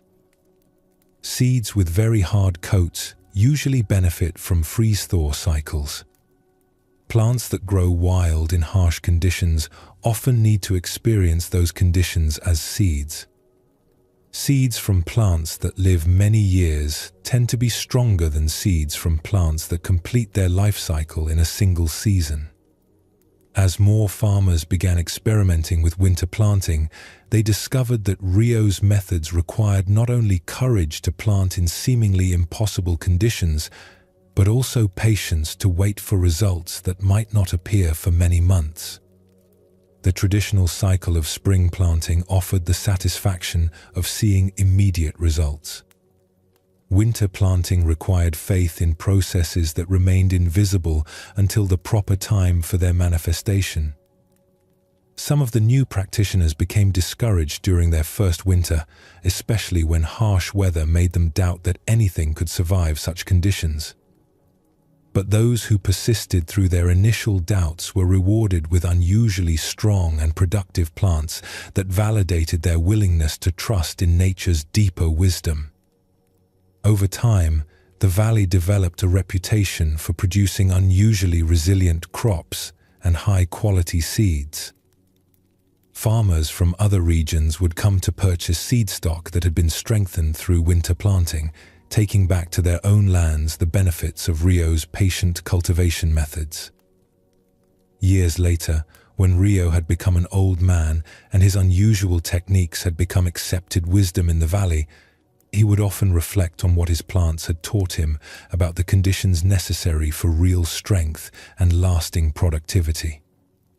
People often assume he would tell visitors to his farm that growth happens best under comfortable conditions. They think seeds should be planted in warm soil, protected from harsh weather, given everything they need to sprout quickly and easily. This approach works for many purposes, but it doesn't produce the strongest plants. He would gesture toward his fields, where plants grown from winter-sown seeds stood tall and healthy despite drought conditions that had stressed other crops in the region. These plants learned patience and resilience during their first winter. They developed deep roots because they had to search for life beneath the frozen ground. They became strong because they had to survive conditions that would kill weaker varieties. The winter was not their enemy. It was their teacher. The story of Rio and his winter planting reveals something profound about how genuine strength and wisdom develop in human experience. Like the seeds that needed exposure to winter's challenges to reach their full potential, our own deepest capacities often emerge through encountering and surviving difficulties that initially seem harsh or unwelcome. In Zen practice, we often prefer the warmth and comfort of peaceful meditation sessions, clear insights, and moments of transcendent understanding. These experiences are valuable and nourishing. But the practitioners who develop the most stable and enduring wisdom are often those who have learned to work with the difficult periods as well as the easy ones. When meditation feels forced or distracted, when spiritual insights seem absent, when practice becomes challenging rather than comforting, we can remember Rio's seeds sleeping beneath the winter snow. These difficulties are not obstacles to awakening, but often the very conditions that prepare consciousness for deeper and more lasting transformation. The winter planting teaches us that some valuable developments require what appears to be dormant or unproductive time. The seeds that Rio planted in frozen ground remained invisible for months, showing no signs of growth or progress. But during this apparent inactivity, crucial changes were happening that would later enable extraordinary vitality and resilience. In our spiritual development, we may experience periods when practice seems to produce no visible results, when understanding feels stagnant, when progress appears to have stopped entirely.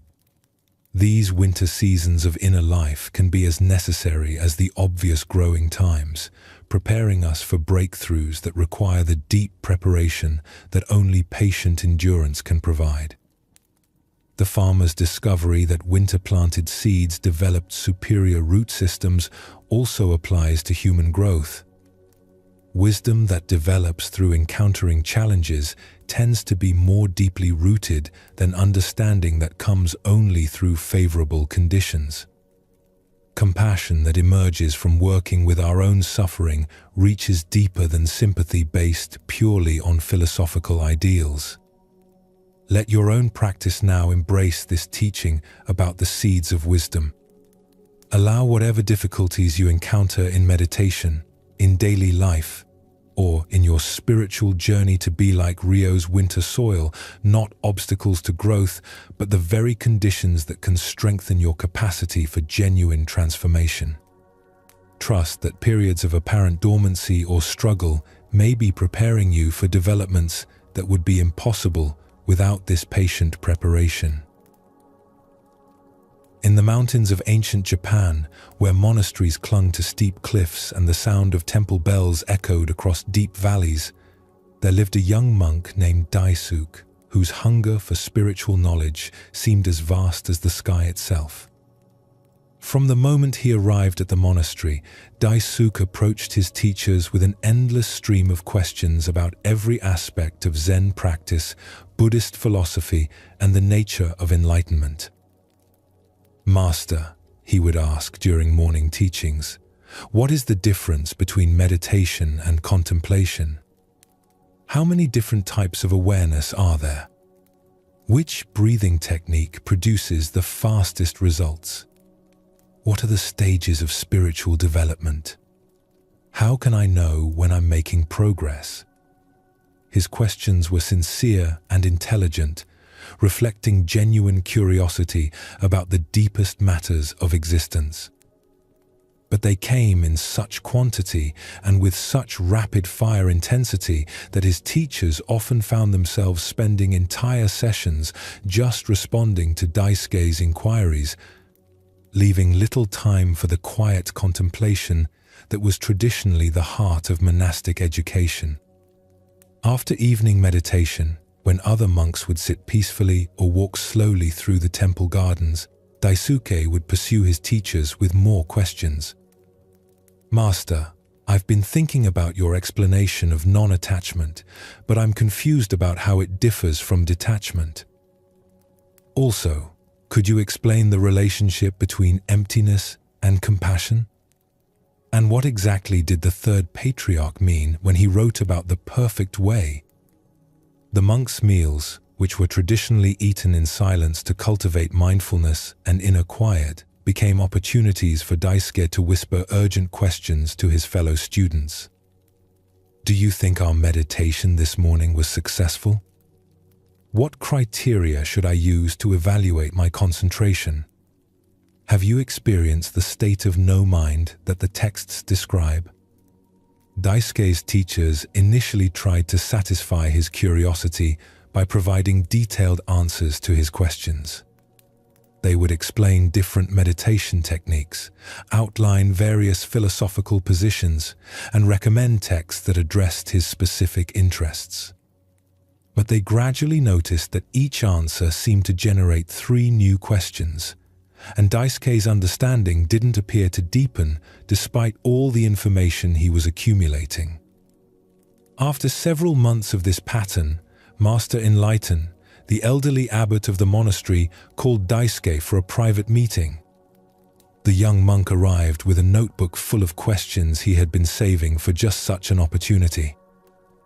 "Master," Daisuke began eagerly, "I'm so grateful for this chance to clarify some points that have been puzzling me. First, I wanted to ask about the relationship between—" "Stop," Master Yoshida said gently but firmly. "Before you ask me anything, I want you to answer a question for me." Daisuke set down his notebook and gave his teacher full attention, expecting some profound inquiry about philosophical matters. "Tell me," Master Yoshida said, "what color is the teacup on my desk?" Daisuke looked at the simple clay cup that sat beside the master's elbow. "It's brown, Master. A warm brown color, like autumn leaves." "Good. And how does the morning air feel on your skin right now?" Daisuke paused, noticing for the first time the cool breeze that was flowing through the open window. "It feels cool and fresh, Master. Clean, like mountain air after rain." "Excellent. And what sound do you hear most clearly in this moment?" Daisuke listened carefully. Beneath the distant sound of chanting from the main hall, he could hear water trickling from the fountain in the courtyard garden. "I hear water flowing, Master." "From the fountain outside?" Master Yoshida nodded approvingly. "Now tell me, Daisuke, how many questions did you need to ask in order to see the teacup's color, feel the morning air, and hear the sound of flowing water?" Daisuke considered this carefully.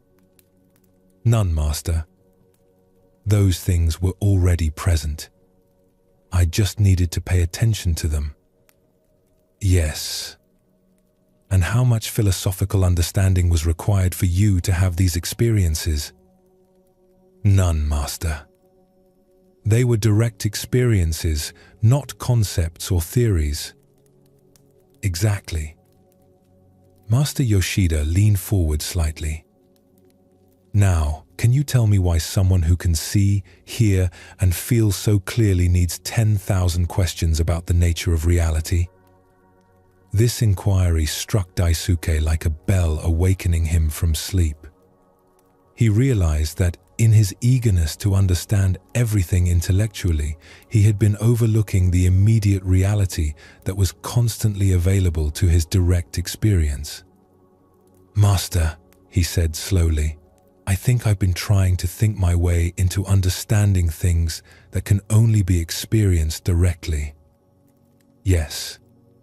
And what has been the result of all your questioning? Daisuke reflected on the months he had spent accumulating answers to his endless inquiries. I have a lot of information, but I don't feel any more at peace or any clearer about how to actually live wisely.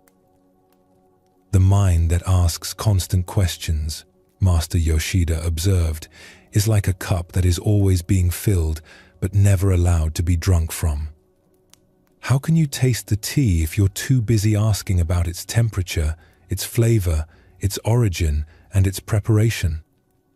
Over the following weeks, Master Yoshida gave Daisuke a new kind of training.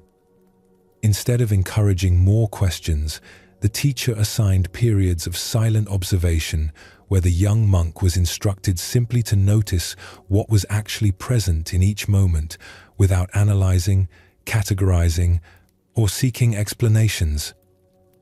For the next week, the master said, I want you to spend 1 hour each morning sitting quietly in the garden. But instead of asking questions about what you observe, simply notice what is here. See colors without naming them. Hear sounds without identifying their sources. Feel sensations without judging whether they're pleasant or unpleasant. This assignment proved much more challenging for Daisuke than answering complex philosophical questions had been. His mind was so accustomed to generating inquiries and seeking explanations that simply receiving direct experience felt almost impossible at first. But gradually, as he practiced this quality of open attention, Daisuke began to discover something remarkable. The awareness that could see colors, hear sounds, and feel sensations was itself peaceful and clear, without needing any information about what it was observing. This awareness didn't require answers to questions. It didn't need philosophical frameworks to explain its experiences. It simply received whatever was present with natural ease and clarity. More surprisingly, this direct awareness seemed to understand things in a way that intellectual analysis could not provide.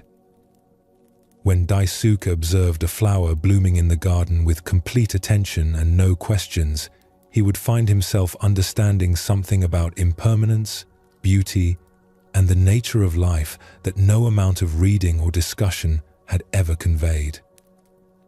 When he watched clouds moving across the sky with patient observation rather than curious inquiry, insights about change, flow, and non-attachment would arise naturally without being pursued or formulated into concepts.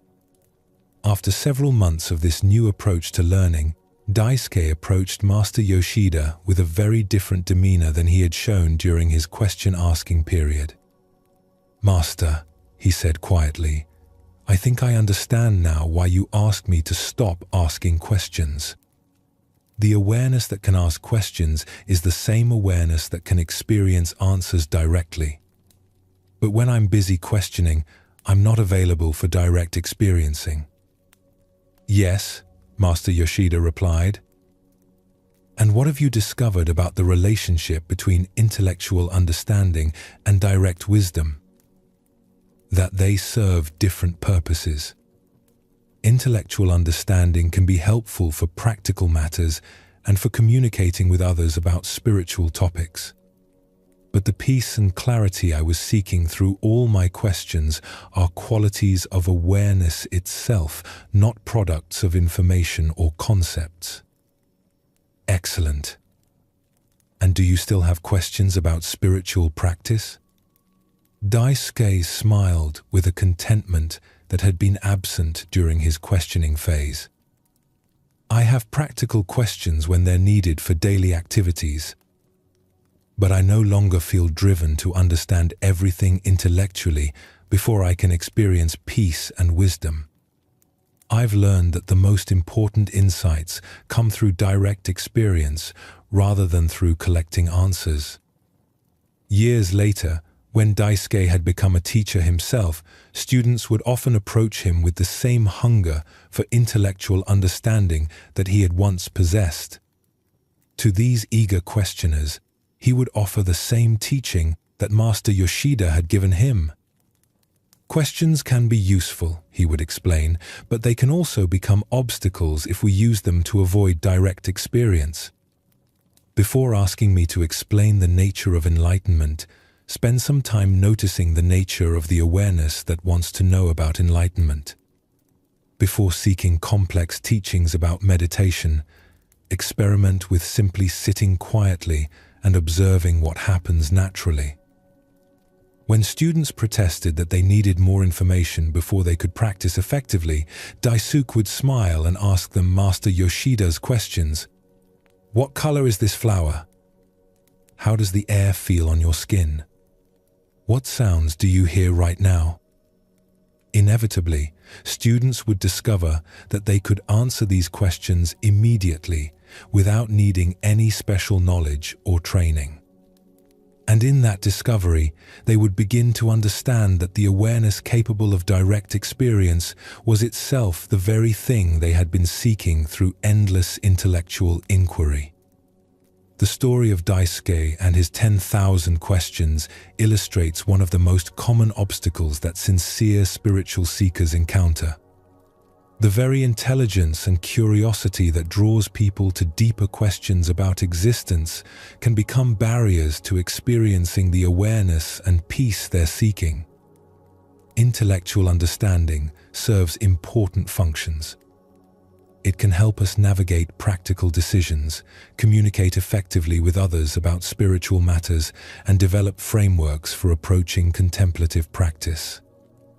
But when intellectual seeking becomes compulsive, it can actually prevent the direct experience of what we're trying to understand. Daisuke's transformation demonstrates the difference between knowing about something and knowing it directly. He could accumulate enormous amounts of information about Zen philosophy, meditation techniques, and enlightenment teachings, but this knowledge remained conceptual rather than experiential until he learned to engage directly with present moment awareness.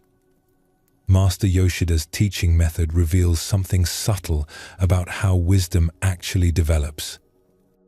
Instead of providing more answers to feed Daisuke's questioning mind, he redirected the student's attention to the capacity for immediate awareness that was already present and functioning. This awareness needed no development or improvement. It only needed to be recognized and trusted. The exercises in simple observation that Daisuke practiced teach us that profound insights often emerge naturally when we stop trying to think our way to understanding and instead allow direct experience to inform us. The flower that bloomed in the monastery garden could teach about impermanence more effectively than textbooks because the teaching came through immediate observation rather than conceptual analysis.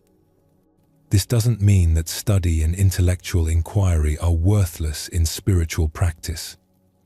Rather, it suggests that study serves best when it supports and clarifies direct experience rather than substituting for it.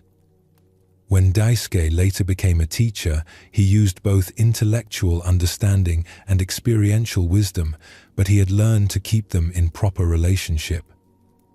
The young monk's discovery that his questions were generated by the same awareness that could experience answers directly points to something profound about the nature of consciousness itself.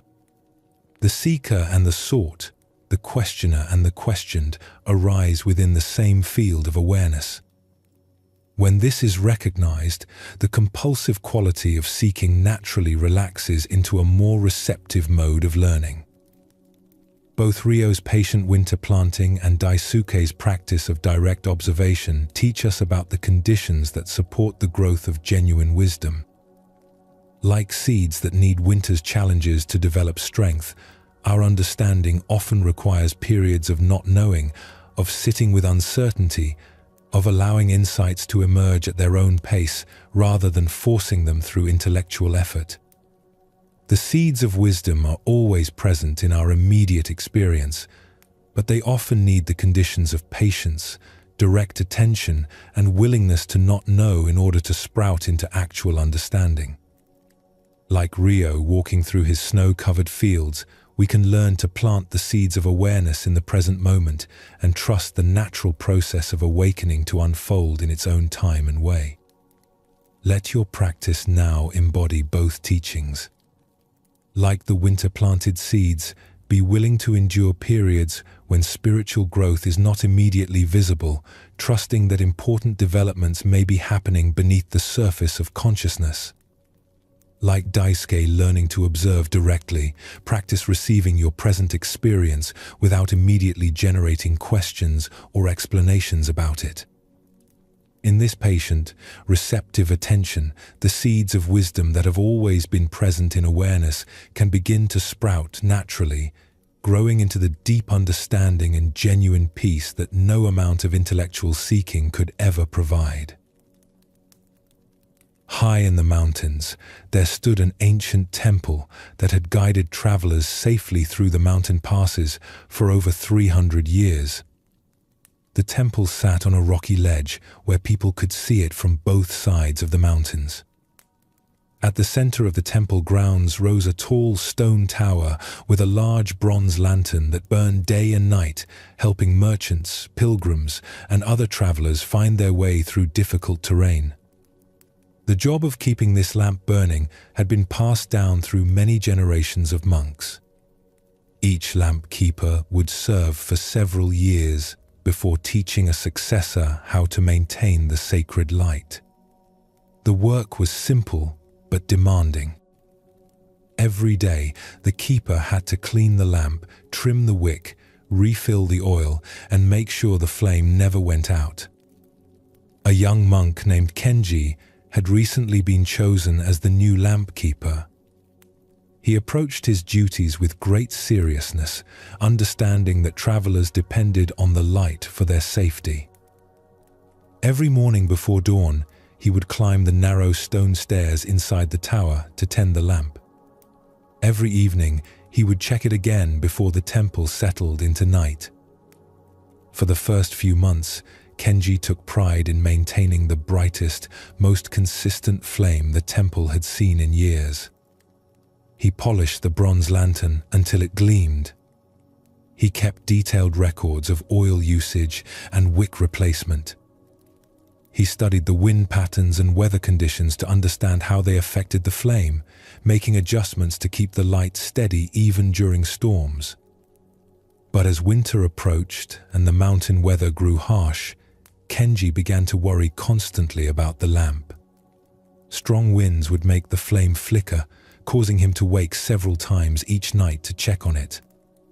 Heavy snow would accumulate on the lantern housing, requiring frequent climbing of the icy tower stairs to clear it away. The bitter cold made the oil burn differently, forcing him to adjust his careful routines. The more Kenji worried about the lamp going out, the more anxious he became about his responsibilities.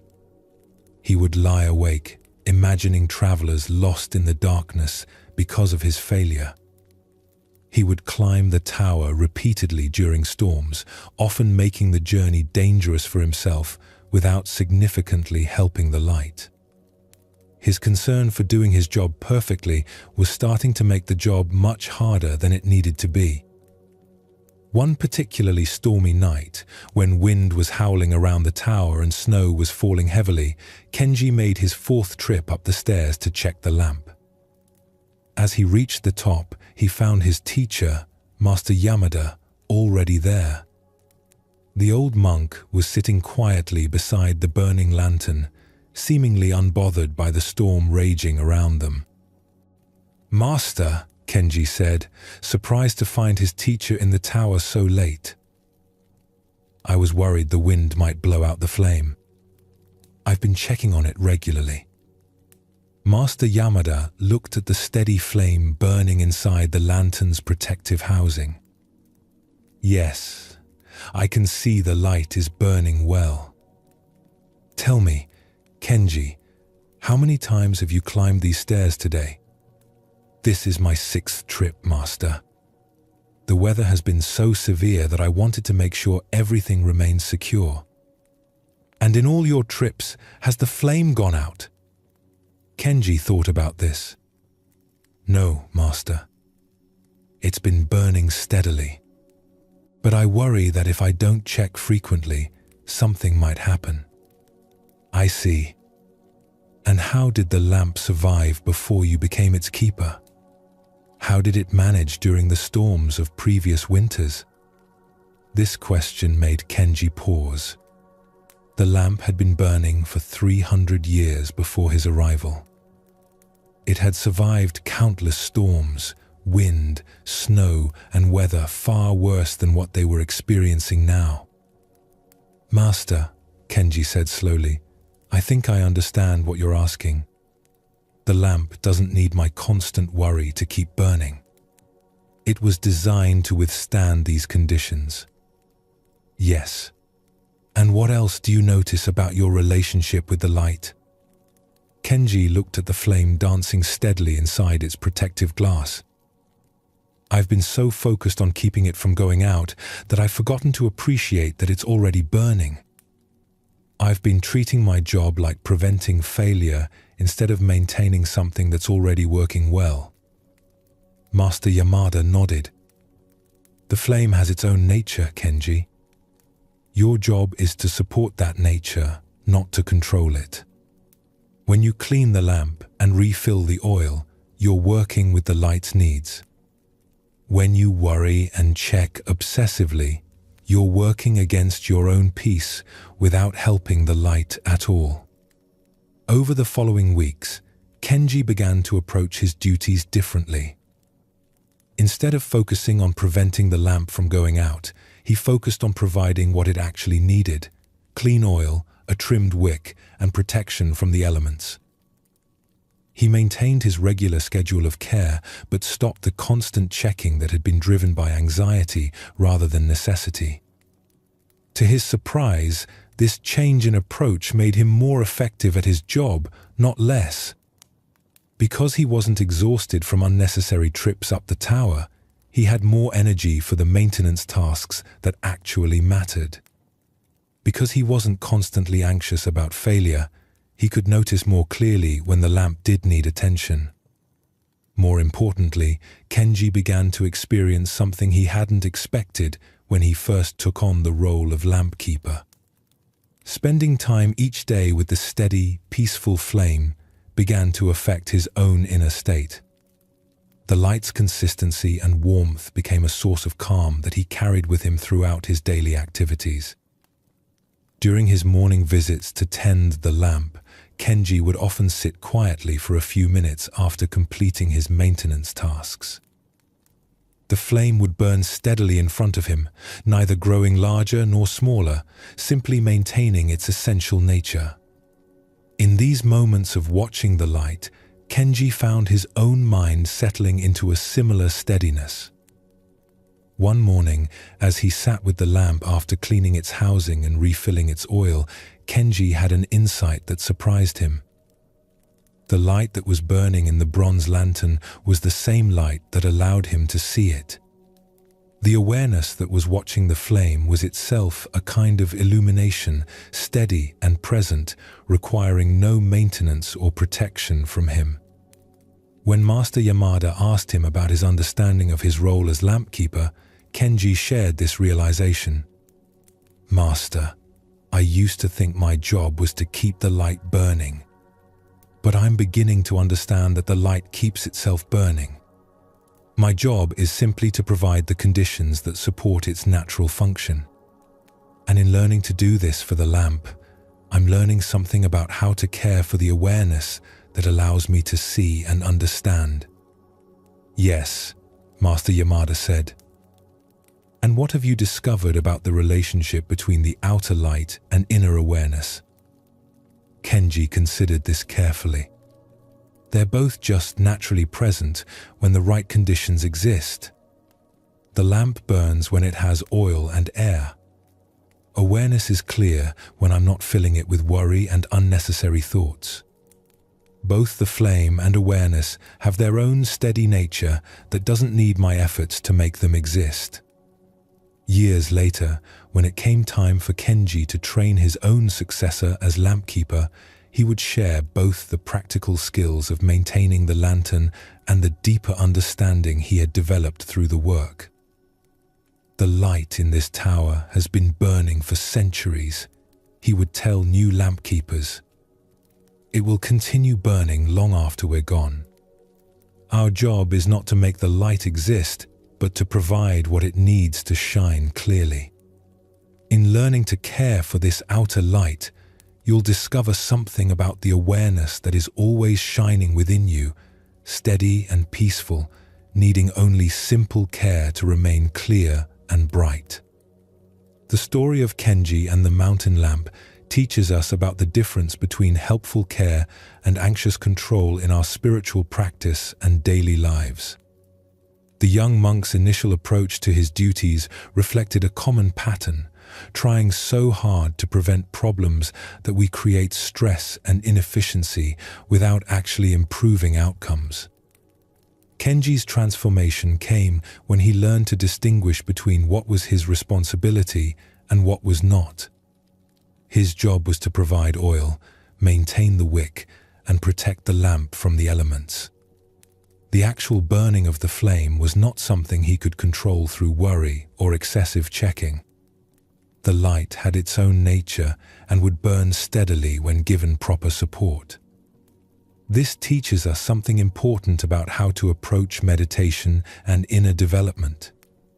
We can provide the right conditions for awareness and peace to flourish, setting aside time for practice, creating quiet environments, approaching our experience with patience and kindness.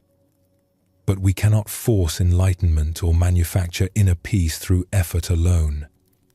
The flame that burned steadily in the mountain lamp represents the natural awareness that is always present in consciousness. Like the lamp's light, this awareness doesn't need to be created or maintained through spiritual techniques. It simply needs the right conditions to shine clearly, less mental agitation, less grasping after special experiences, less anxiety about our progress.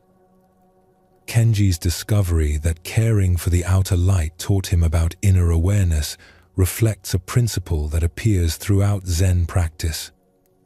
External activities, when approached with the right understanding, become teachers about the nature of consciousness itself. Tending a lamp, sweeping a path, preparing tea, or any simple activity can reveal the same truths about presence and natural function.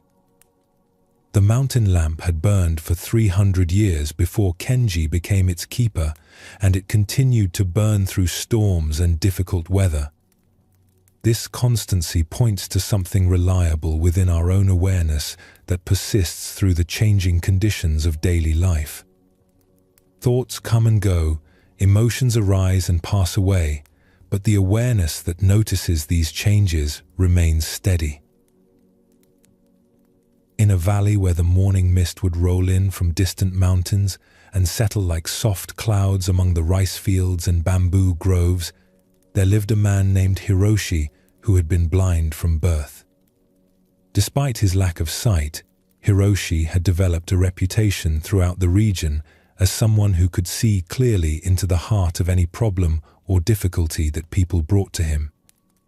Visitors would come from neighboring villages seeking his counsel about family disputes, business decisions, and personal troubles.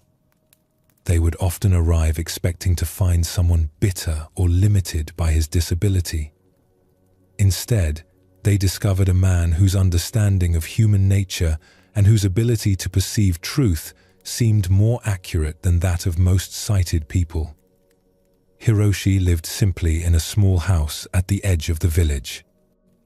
Each morning, he would walk the same route through the streets and countryside, moving with a confidence that amazed those who watched him.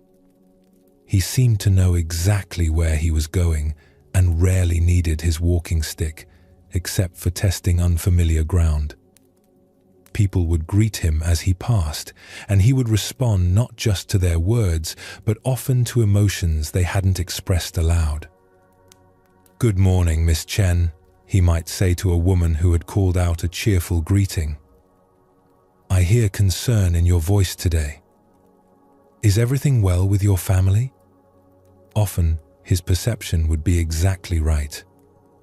Miss Chen might have been worrying about her son's illness or her husband's work troubles, emotions that she thought she was hiding behind her polite greeting. Hiroshi's ability to hear what people were not saying became legendary in the village. A young teacher named Akiko became curious about how Hiroshi could perceive so much without using sight. She had been trained to believe that vision was the most important sense for understanding the world, yet here was someone who seemed to understand more clearly than anyone she knew, despite lacking what she considered the primary source of information. One afternoon, Akiko approached Hiroshi as he sat on the wooden bench outside his house, listening to the sounds of the village settling into evening. "Master Hiroshi," she said, "may I ask you something? I'm a teacher, and I work hard to help my students see things clearly, to observe carefully and understand what they're looking at. But you seem to see more clearly than anyone, yet you've never used your eyes. How is this possible?"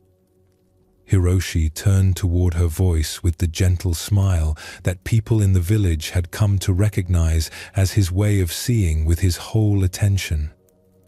"Young teacher," he said, "may I ask you something in return? When you look at your students, what do you see?" Akiko thought this was an easy question. "I see their faces, their expressions, their body language. I can tell when they're confused or understanding, when they're interested or bored."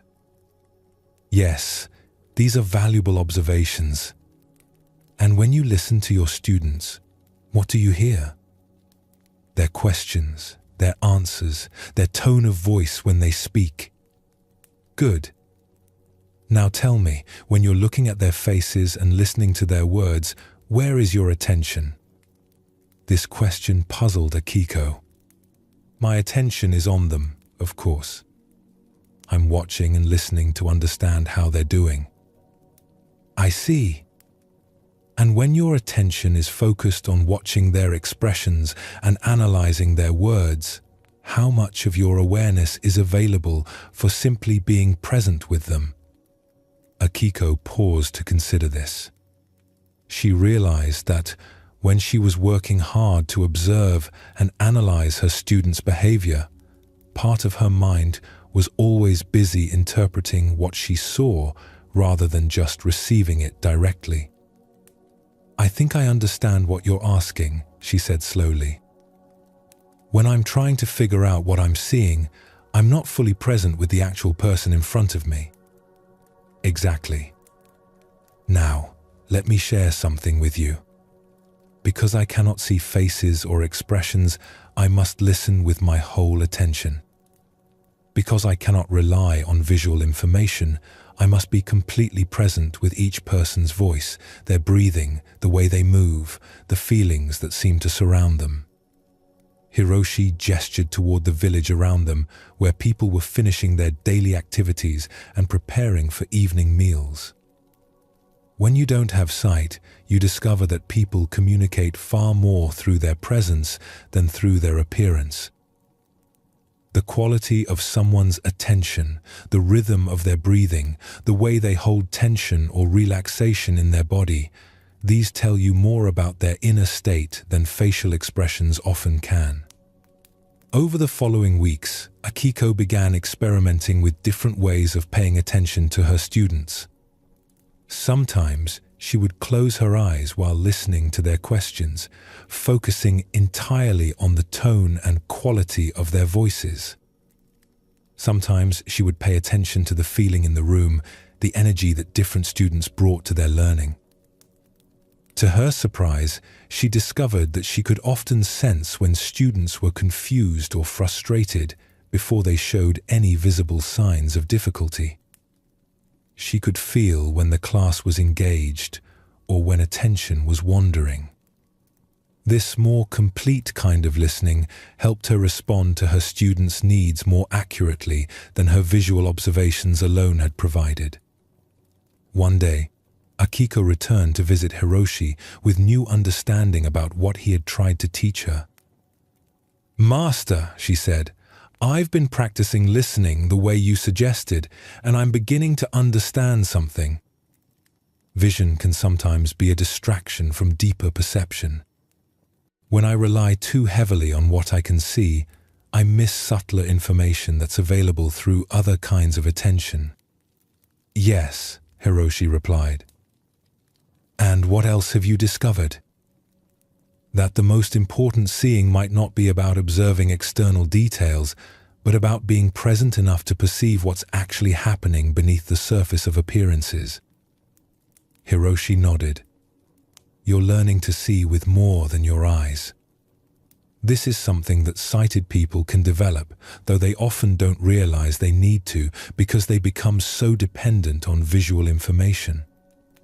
As their conversations continued over many months, Akiko learned that Hiroshi's clarity about human situations came not from any special gift, but from the complete attention he had learned to bring to each interaction. Without the option of relying on quick visual judgments, he had developed the habit of listening with his entire being. "When someone comes to me with a problem," Hiroshi explained, "I don't try to see solutions immediately. I listen until I can hear not just their words, but their fears, their hopes, their confusion, their wisdom. Often, people already know what they need to do. They just need someone to listen deeply enough to help them hear their own understanding." Akiko began applying this approach not just in her teaching, but in all her relationships. When friends came to her with troubles, instead of immediately offering advice based on what she could observe about their situations, she practiced listening with the quality of complete presence that Hiroshi had demonstrated. She discovered that this deeper listening often revealed solutions that neither she nor her friends had seen initially. When people felt truly heard, they would often start to see their own situations more clearly. Her role became less about providing answers and more about creating conditions where other people's wisdom could emerge. Years later, when people in the village would comment on Akiko's unusual ability to understand and help others, she would credit Hiroshi with teaching her how to see clearly. "Master Hiroshi taught me that real seeing happens with awareness, not just with eyes," she would explain. "When you learn to be completely present with someone, you can perceive truths about their situation that visual observation alone would never reveal. The clearest sight comes from the stillness of complete attention." The story of the blind sage teaches us something profound about the nature of true perception and understanding. Hiroshi's clarity came not despite his blindness, but partly because of it. Without the option of relying on visual information, he had developed other capacities for perception that many sighted people never cultivate. This doesn't suggest that physical blindness is somehow superior to sight, but rather that our common assumption that vision provides the most important information about reality can sometimes limit our development of other forms of awareness. When we become too dependent on surface appearances, we may miss deeper currents of truth that are available through more subtle forms of attention. Akiko's discovery that closing her eyes helped her listen more completely illustrates how our various senses can sometimes compete with each other for attention. When one channel of input is temporarily reduced, others often become more acute and sensitive. This principle appears in many forms of contemplative practice, where reducing external stimulation allows for deeper inner perception. Hiroshi's approach to helping others solve problems demonstrates something important about the nature of wisdom and counsel. Rather than trying to see solutions from the outside, he created conditions where people could access their own inner clarity. His deep listening provided a quality of presence that helped others hear their own understanding more clearly. This reflects a fundamental principle of Zen teaching. Wisdom is not something that can be transferred from teacher to student like information, but rather something that emerges naturally when the right conditions are present. The teacher's role is often to provide the quality of attention and presence that allows the student's own insight to arise. The blind sage's ability to perceive emotions and concerns that people thought they were hiding points to the way complete presence can reveal truths that analytical thinking might miss. When we bring our whole attention to someone without the distraction of interpreting visual cues, we often become aware of subtler forms of communication, tone of voice, breathing patterns, the feeling of their presence, their emotional state. Both the lamp keeper and the blind sage discovered forms of inner light that don't depend on external conditions. Kenji learned that awareness itself is naturally luminous when not clouded by worry and excessive effort. Hiroshi demonstrated that clear perception can emerge from complete presence rather than from sensory input alone. These teachings point to capacities for wisdom and understanding that are always available within consciousness, but which often remain hidden beneath our habitual ways of trying to see and know. Like the steady flame in the mountain lamp, this inner clarity has its own natural function that emerges when we provide the right conditions: stillness, presence, and trust in awareness itself. Let your own practice now embody these discoveries about the light within. Instead of straining to see clearly through effort, experiment with the blind sage's approach of listening with your whole being. Instead of trying to maintain awareness through constant checking, trust the natural luminosity of consciousness that shines steadily when not obscured by excessive mental activity. In this quality of receptive presence, you may discover that the light you've been seeking through various spiritual techniques is already here, as constant and reliable as the flame that guided mountain travelers safely home, as clear and penetrating as the perception that emerged from complete attention to what is actually present in this moment. In a small village nestled between gentle hills where farmers grew rice and tended to mulberry trees, there lived a man named Taro who had spent most of his adult life planning for a great pilgrimage. For 15 years, he had saved money, studied maps, and prepared for a journey to visit all the sacred sites and famous temples across the land. He dreamed of the wisdom he would gain, the holy places he would see, and the spiritual transformation that such an extensive pilgrimage would surely bring. Taro had read accounts of other pilgrims who had walked for months or even years, visiting mountain monasteries, ancient shrines, and places where great masters had once taught. These stories filled him with longing to begin his own spiritual journey. He imagined himself walking dusty roads at sunrise, sleeping under stars, meeting wise teachers who would share profound insights, and returning home transformed by his experiences. Every day after finishing his work as a village carpenter, Taro would spend time organizing his pilgrimage plans. He made lists of temples to visit, calculated distances between sacred sites, and gathered information about lodging and food along various routes. His small house gradually filled with maps, guidebooks, and travel supplies that he was accumulating for the great journey. The other villagers knew about Taro's pilgrimage plans and often asked when he would finally begin. Soon, he would always answer, "I need to save a bit more money," or "I want to finish reading this guidebook first," or "I'm waiting for the right season to travel." Year after year, he found reasons to delay the departure, always convinced that better preparation would lead to a more meaningful pilgrimage. One autumn day, an old monk passed through the village on his own journey. He carried only a small bundle and a walking staff, and his weathered face showed the peace that comes from years of spiritual practice. The villagers directed him to Taro's house, knowing that their resident pilgrimage expert would want to meet a genuine traveler. Taro welcomed the monk eagerly, inviting him to share tea and rest from his travels. He showed the monk his extensive collection of maps and guidebooks, describing in detail the pilgrimage route he had been planning for so many years. "Master," Taro said excitedly, "you must have visited many of these sacred places. Which temples would you recommend? Which routes provide the most spiritual benefit?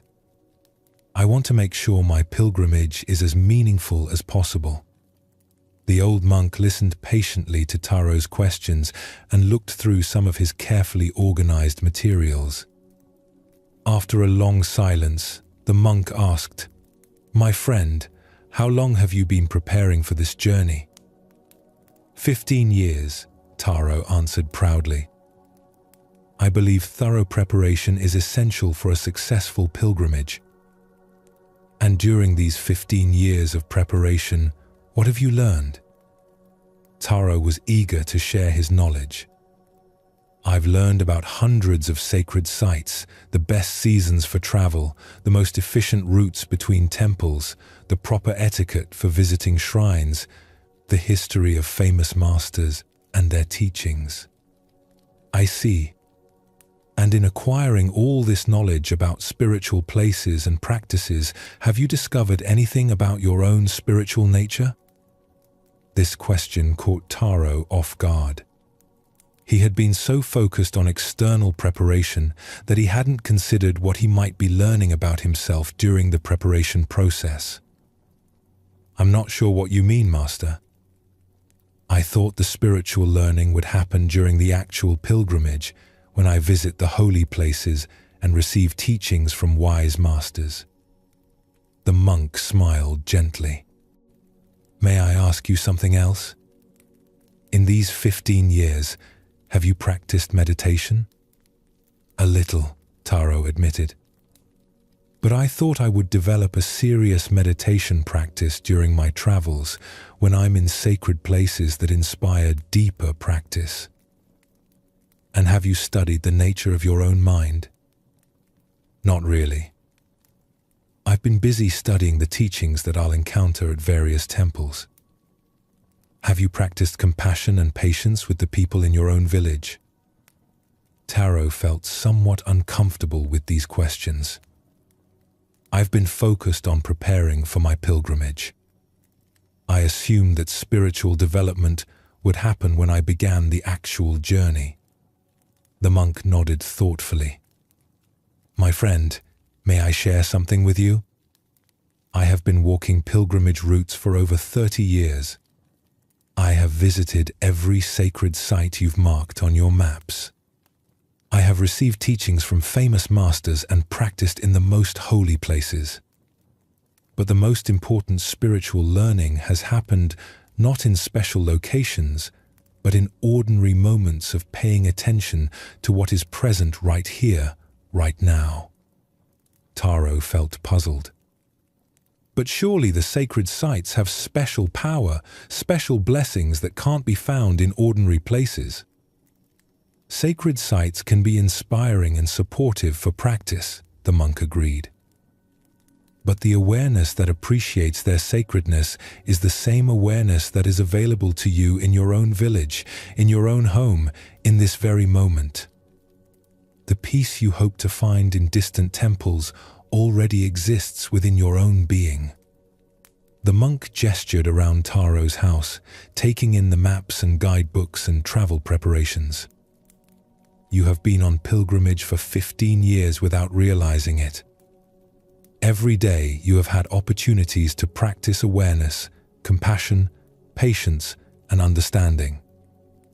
Every person you have met has been a potential teacher. Every moment of ordinary life has contained the same spiritual possibilities that you expect to find in famous temples. These words struck Taro like a bell, awakening him from a long dream. He began to see that his constant focus on future spiritual development had prevented him from recognizing the spiritual opportunities available in his present life. "Master," he said slowly, "are you saying that I don't need to go on pilgrimage to find what I'm seeking?" "I'm saying that what you're seeking is not located in any particular place.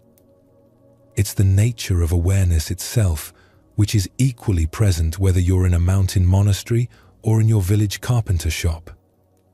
The pilgrimage begins the moment you start paying attention to where you already are." Over the following days, as the monk continued to rest in the village, he taught Taro a different kind of pilgrimage practice. Instead of traveling to distant temples, Taro began to explore his own immediate environment with the attention he had planned to bring to sacred sites. He started by treating his daily walk to his workshop as a walking meditation, noticing the feeling of his feet on the earth, the sound of birds greeting the morning, the way sunlight filtered through the trees that lined the village paths. Instead of thinking about his future journey, he practiced being present with each step. In his carpentry work, Taro began to approach each task as an opportunity for mindful attention. The feeling of wood grain under his hands, the sound of tools shaping timber, the satisfaction of creating something useful became occasions for the same kind of awareness he had hoped to cultivate in distant meditation halls. Most surprisingly, Taro discovered that his neighbors and fellow villagers could teach him as much about patience, compassion, and understanding as any famous master he might have encountered during his travels. Miss Yamamoto's consistent kindness toward difficult people became a lesson in unconditional acceptance. Old Mr. Sato's calm response to the arthritis that made his farming work painful taught about meeting challenges without complaint. After the traveling monk continued on his journey, Taro found that his whole relationship with spiritual practice had changed. He still maintained his interest in visiting sacred sites, but no longer felt that his spiritual development depended on leaving his village. The pilgrimage he had been planning for 15 years had begun in his own backyard. Months later, Taro did embark on a shorter journey to visit a few nearby temples. But his motivation had changed completely. Instead of seeking transformation from external sources, he went to offer gratitude for what he had already discovered about the sacred nature of ordinary life. Instead of expecting to find wisdom in special places, he brought the awareness he had developed in his village to appreciate whatever teachings the temples offered. When he returned from this journey, other villagers asked if he had achieved the spiritual transformation he had been seeking for so many years. Taro smiled with the same peace they had seen in the traveling monk who had visited their village. "I discovered," he said, "that I had been living in a sacred place all along without recognizing it.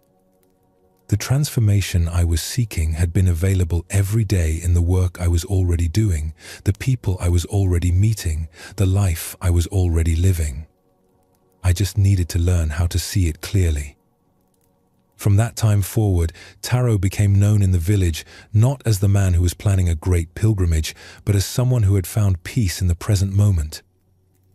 Young people would come to him for advice about their own spiritual seeking, and he would always tell them the same thing the traveling monk had taught him. The journey you're preparing for has already begun. The temple you're seeking is where you are right now. The story of Taro, the would-be pilgrim, teaches us something essential about the nature of spiritual seeking and the relationship between inner development and external experiences. His 15 years of preparation represent a common pattern in spiritual life, the belief that genuine practice or authentic awakening requires special conditions, distant teachers, or dramatic changes in our external circumstances. Taro's extensive planning and preparation were not wrong or wasted, but they became obstacles when they prevented him from recognizing the spiritual opportunities available in his present life. His focus on future transformation blinded him to the fact that the awareness and peace he sought were already accessible through bringing genuine attention to his current experience. The traveling monk's teaching points to something profound about the nature of sacred space and holy ground. Temples and meditation halls can be supportive environments for practice, but their sacredness comes from the quality of attention people bring to them, not from any inherent magical properties of the locations themselves. The awareness that can appreciate sacredness in a famous temple is the same awareness that can discover it in ordinary daily activities. This doesn't diminish the value of pilgrimage, retreat experiences, or seeking out inspiring teachers and environments. Rather, it suggests that external spiritual supports work best when they enhance and deepen an already established practice of present moment awareness rather than serving as substitutes for that practice. Taro's discovery that his neighbors could serve as spiritual teachers illustrates another important principle of Zen practice. We often assume that wisdom comes only from officially recognized masters or extraordinary individuals. But every person we encounter offers opportunities to practice patience, compassion, understanding, and presence. The person who irritates us most may be our greatest teacher of tolerance. The person whose needs challenge our convenience may be teaching us about generosity. The carpenter's transformation from planning pilgrimage to living pilgrimage demonstrates how spiritual practice can be integrated into any lifestyle or circumstances. His work with wood became meditation. His daily walks became opportunities for mindfulness.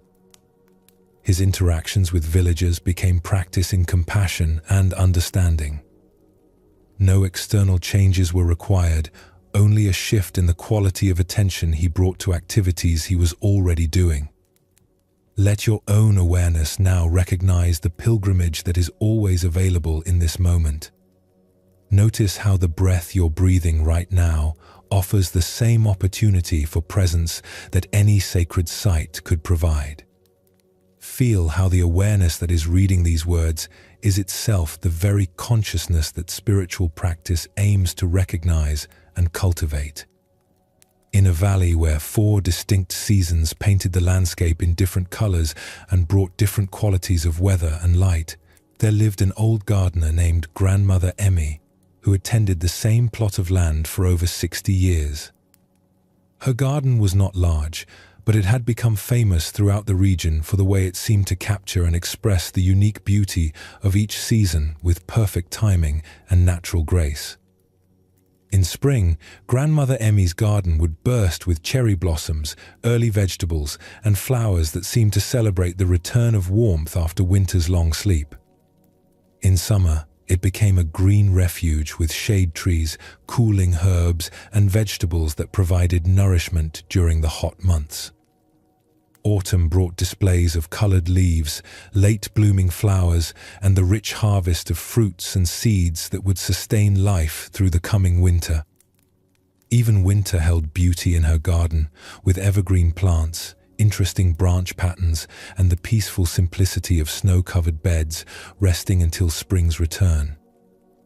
People would visit Grandmother Emmy's garden throughout the year, and many would comment that they had never seen a place that captured the essence of the season so completely.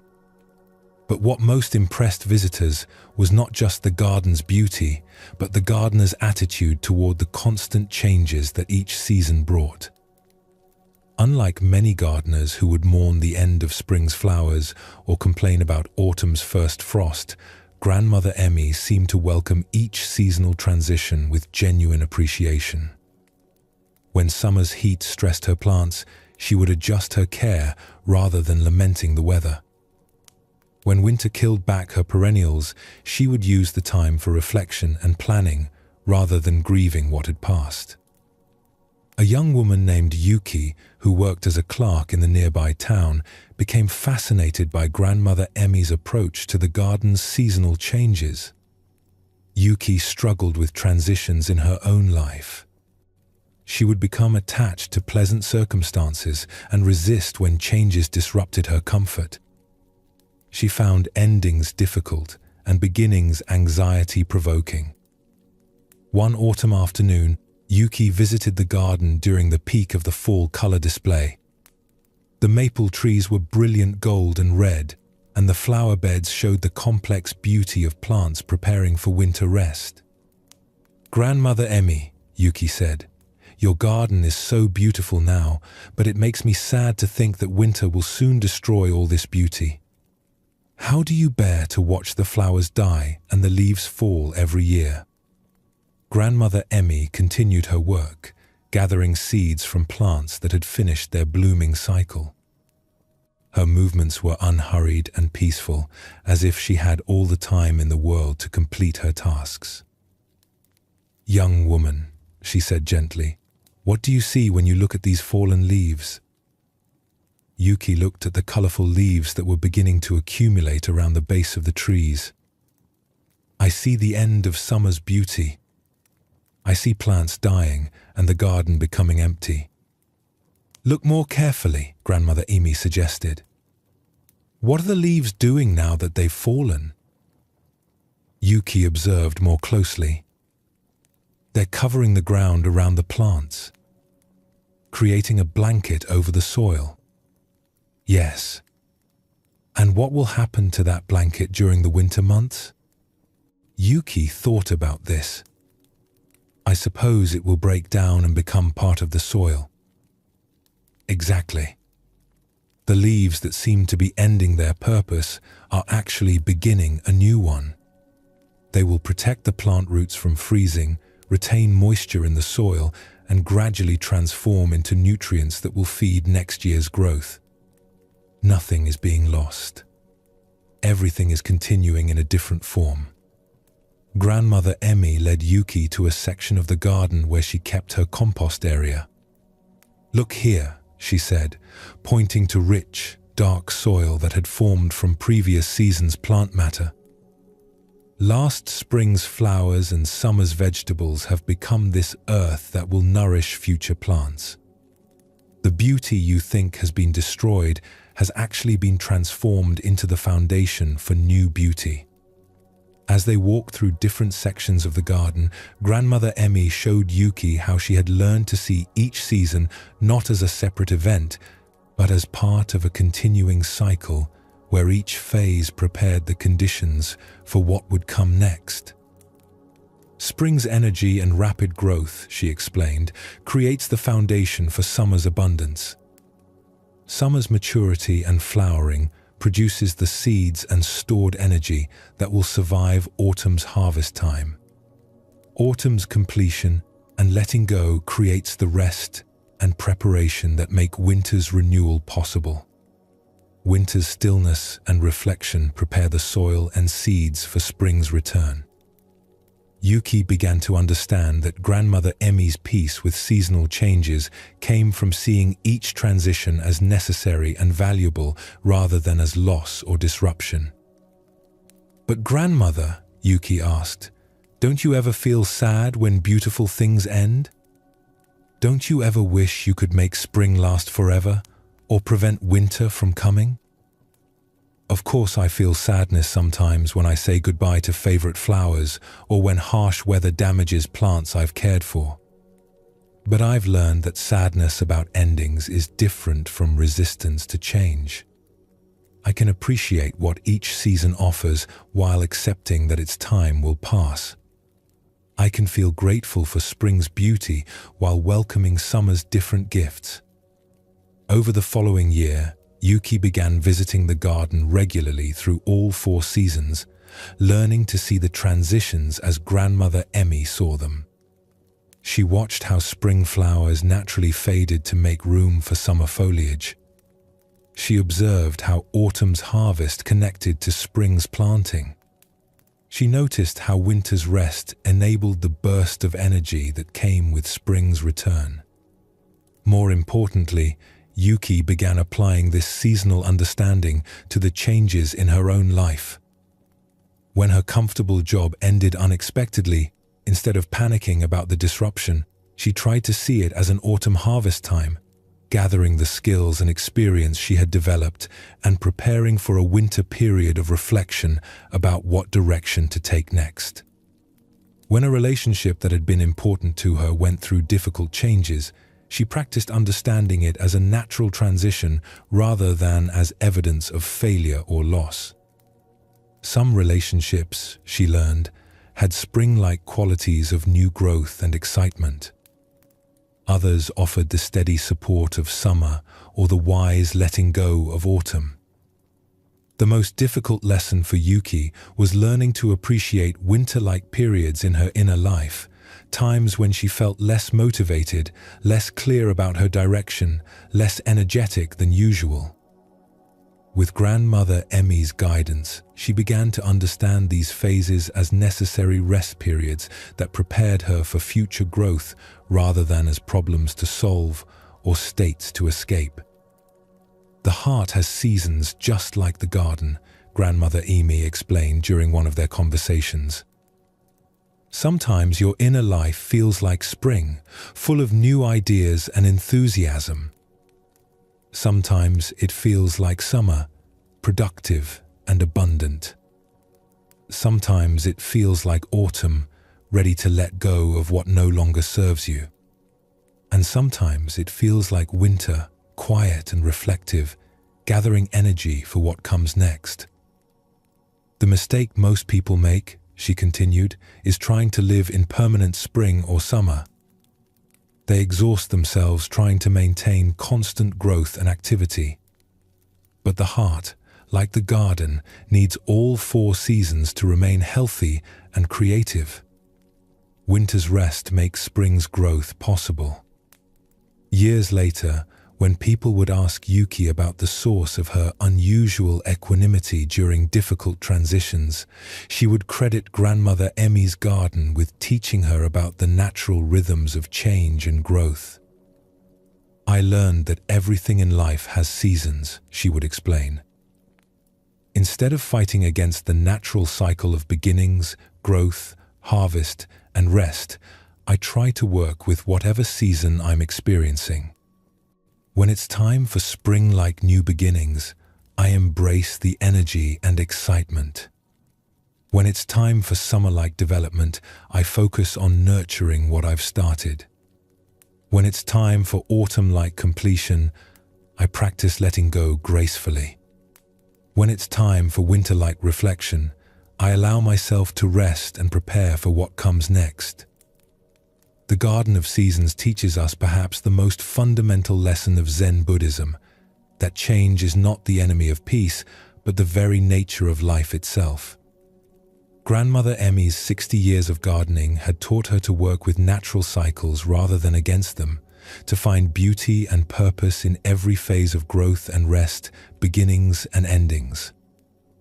This understanding transforms our relationship with the constant changes in our own lives.